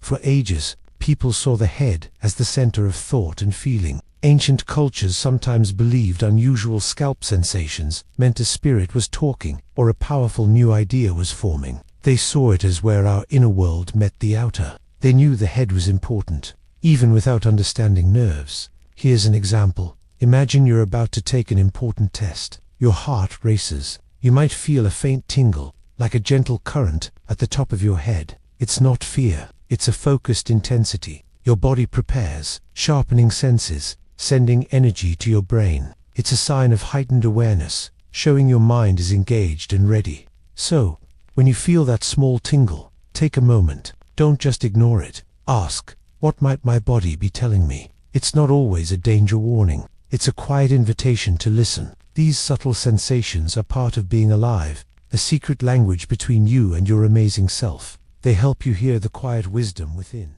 Your body aches all over. Have you ever woken up and just felt heavy, like every muscle in your body is tired, even though you just slept? That dull, widespread ache isn't just a sign you need more rest, though it can be. It's often your body trying to tell you something important. It's like a quiet whisper. Ignore it, and that whisper can grow into a shout. These full body aches can mean your immune system is fighting an infection, or maybe your body is holding on to a lot of stress, tightening up muscles without you even realizing it. Think about people from long ago. They didn't have fancy tests. They relied on what their bodies told them. If an ancient person felt achy, they knew something was off, a cold coming, or they had worked too hard. Even philosophers, thousands of years ago, saw that our physical feelings and mental state are deeply connected. They believed our bodies often show what our minds are going through. This idea that our body is a messenger isn't new. It's as old as humans themselves. Here's an idea. Imagine your phone. When it starts running really slow, or the battery dies too fast, what does that tell you? It's not just randomly acting up. It's usually a clear sign. Maybe you have too many apps open. Maybe it needs an update. Your body is a bit like that phone. When it aches all over, it's not just lagging. It's giving you a signal. It's saying, hey, something needs your attention. I'm working too hard, or I'm fighting something, or I really need you to slow down. It's easy to ignore these quiet warnings, to just push through our day, wishing the aches would go away. But what if we took a moment to truly listen, to understand that ache isn't just pain, but a deep, caring voice from within? It's your body, your oldest and most loyal friend, asking for help, asking for a pause. Learning to hear that message is a powerful way of honoring yourself, of truly living with awareness and care. Unexplained weight loss. Have you ever thought about your body like a whisper, like a quiet friend trying to tell you something important without using loud words? Sometimes, this whisper comes as unexplained weight loss. It's not about trying to lose weight for a sport, or because you're eating less, or running more. Here's the thing. It's when the numbers on the scale drop, but you haven't changed anything in your daily routine. You're still eating normally, still living your life, and yet, your body seems to be shrinking. This can feel strange, almost like a mystery. For centuries, people have watched their bodies for signs. Ancient thinkers, long before doctors had fancy machines, understood that the body held secrets, that changes, big or small, were messages. They believed our inner workings were connected to everything else, and a sudden shift was a signal, not just a random event. They listened closely, knowing the body often speaks its own language. Think of it like this. Imagine your phone. You charge it every night, use it the same amount each day, but suddenly, the battery starts draining much faster. You haven't changed any settings, you haven't opened new apps, but the power just disappears. That's how unexplained weight loss can feel. Something inside, unseen, is using up energy differently, or not holding onto it the way it should. Your body is trying to signal that an internal process is out of balance. It's not a loud alarm, but a steady, quiet release, hinting that it needs attention. Even if you can't quite put your finger on why.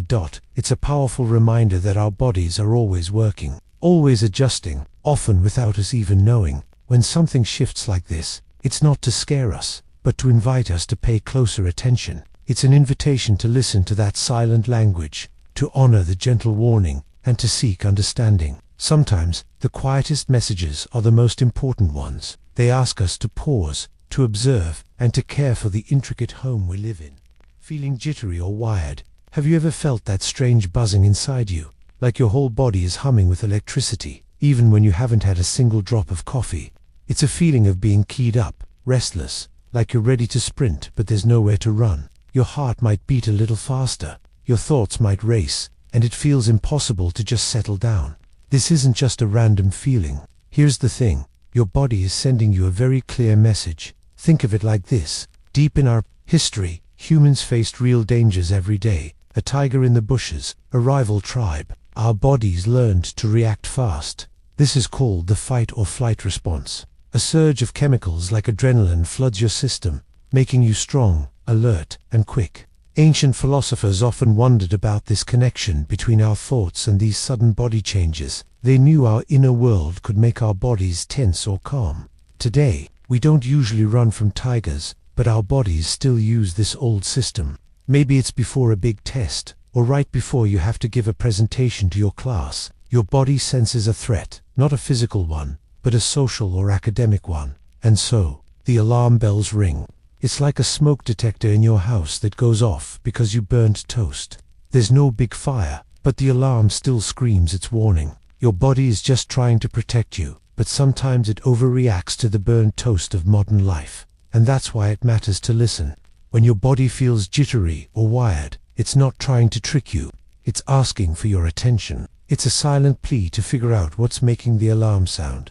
Maybe it's too much stress, too little sleep, or maybe it's just something you need to face. This feeling is a call to pause, to breathe, and to gently ask your body, what are you trying to tell me right now? It's an invitation to understand yourself a little better, and to offer yourself kindness when the world feels like it's buzzing too fast. Your reflexes seem slower. Have you ever dropped something like your phone, and for a split second, it feels like your hand just stayed there, not reaching out as fast as it used to? Or maybe someone tosses you a ball, and you realize you almost missed it, even though it felt like you saw it coming. This isn't just about feeling clumsy sometimes. It's a quieter, deeper signal from your body. Reflexes are like your body's personal superheroes, acting almost before your brain even fully processes danger. Think about touching a hot stove. Your hand snaps back instantly. That's your nervous system doing its job, protecting you without needing a long thought process. For thousands of years, humans survived because of these lightning-fast reactions.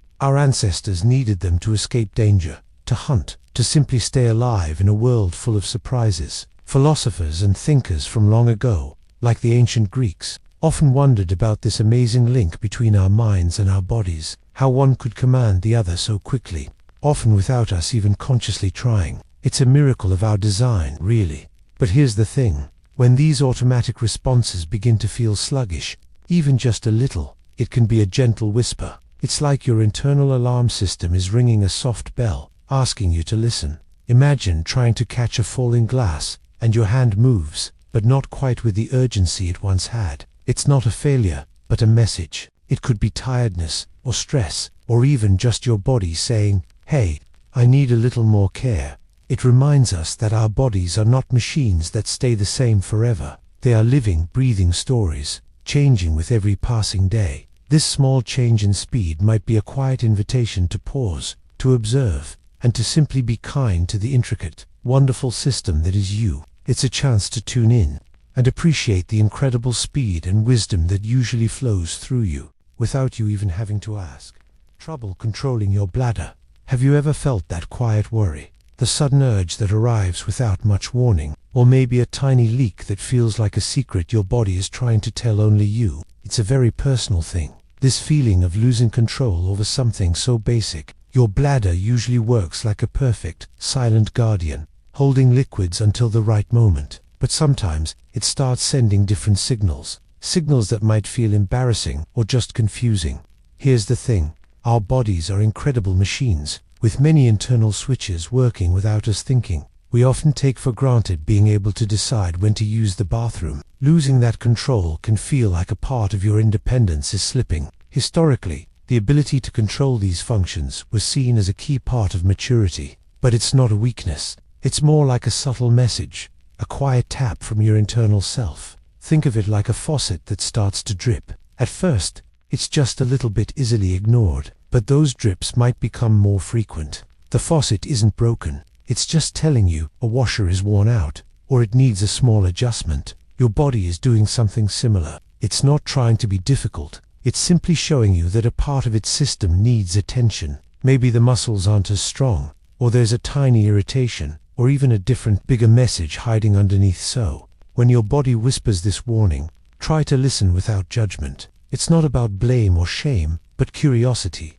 What is your body truly asking for? Perhaps it's a sign to adjust your water intake, or to see a doctor. This physical nudge is an invitation to pay closer attention to yourself, to treat your body with kindness. It's a reminder that caring for ourselves means noticing all the ways our body speaks, even when the message feels a little uncomfortable. Skin that looks pale or yellow. Have you ever looked at your skin, maybe in a bright mirror, and wondered if something looked different, perhaps a bit paler than usual, like the color has drained away, or maybe, strangely, a little yellow, like a faint unseen light is glowing beneath the surface? Here's the thing, our skin, this amazing covering, tells a quiet story about what's going on inside. It's not just a surface, it's a living canvas, always communicating. When your skin suddenly looks pale, it can feel a bit chilling, almost like the energy has left it. This might mean your body isn't getting enough red blood cells, which carry oxygen. Think of it like a plant that's not getting enough sun. It loses its vibrant green. Right, this can be a sign of things like anemia, where your blood is low on iron, or even just feeling truly exhausted. It's your body whispering, hey, I need more support, more fuel. And then there's the color yellow. This can be a more striking signal. It's often called jaundice, and it happens when a substance called bilirubin builds up. Bilirubin is a yellow pigment that forms when old red blood cells break down. Usually, your liver cleans this out, but if your liver is struggling, that yellow builds up, showing on your skin and the whites of your eyes. Imagine a filter on a fish tank getting clogged. The water gets cloudy. Your liver is like that filter, and if it's not working right, the water your body shows it. Ancient healers, long before modern medicine, would watch for this yellowing. They knew it meant a serious internal struggle, a cry from the liver for help. So, here's what I found. Your skin isn't just there to look good. It's a watchful guardian, always sending signals. It's a reminder that we are all connected to our inner workings in a deep, fundamental way. Paying attention to these subtle shifts, these gentle color changes, is like listening to a quiet song your body sings. It's not about fear. It's about respect for the intricate life living within you, and recognizing its quiet language. It's a call to pause, to notice, and to understand that even the smallest change might hold a deeper message. A persistent soreness in your mouth. Have you ever had a little spot in your mouth that felt off? Maybe a sore gum, a tender area on your tongue, or inside your cheek. At first, you don't think much of it. You might say, oh, I probably bit it, or it's just temporary. Usually, these small things heal quickly. But here's the thing. What if that soreness doesn't vanish? What if it stays, day after day, a dull ache, or a tender spot that won't go away? That feeling, that persistence is how our bodies get our attention. It's not a loud alarm. It's a quiet, steady hum buzzing in the background. Think about people long ago, before modern medicine. They didn't have what they had were their senses and a deep understanding of natural patterns. If something in their body hurt and wouldn't quit, they knew it wasn't normal. They learned to respect lingering feelings as important messages. This was ancient wisdom, a simple trust in the body's way of speaking. They knew ignoring a constant signal could lead to bigger problems. It's like when you have a tiny pebble in your shoe. For the first few steps, it's just annoying. You might try to ignore it, hoping it will go away. But if that pebble stays, step after step, hour after hour, it starts to rub. It turns from annoyance into real discomfort, maybe even a painful blister. The pebble's message became louder because it was persistent and that's why it matters when a soreness in your mouth decides to stay. It's your body's subtle way of saying, hey, pay attention here. It's not about fear. Instead, it's about a gentle curiosity about yourself. It's an invitation to listen to your body's quieter whispers. This reminds us that true self-care begins with noticing, and then acting on what we notice, with kindness and understanding. That weird spot that just appeared, have you ever just looked down at your arm, or maybe your hand, and noticed a tiny spot that wasn't there before? A small mark, a faint discoloration you don't remember seeing. Our skin is a living, breathing canvas, always changing, always renewing itself. Sometimes it's a new freckle, a little gift from the sun. Other times, it's just a mole forming as we grow. Most of the time, these new little specks are nothing to worry about. They're just part of being human, part of our skin's constant story. But there are moments when that unexpected mark feels different. It's not just a speck. It feels like a whisper, like your body is gently tapping you on the shoulder, trying to get your attention. It's a quiet signal, a soft, unspoken message. People have been looking at marks on their skin for thousands of years. In old times, some cultures believed these spots held secrets, or were signs from the universe about a person's fate. While we understand the science better now, that ancient idea of our skin telling a story, it still holds a kind of deep truth.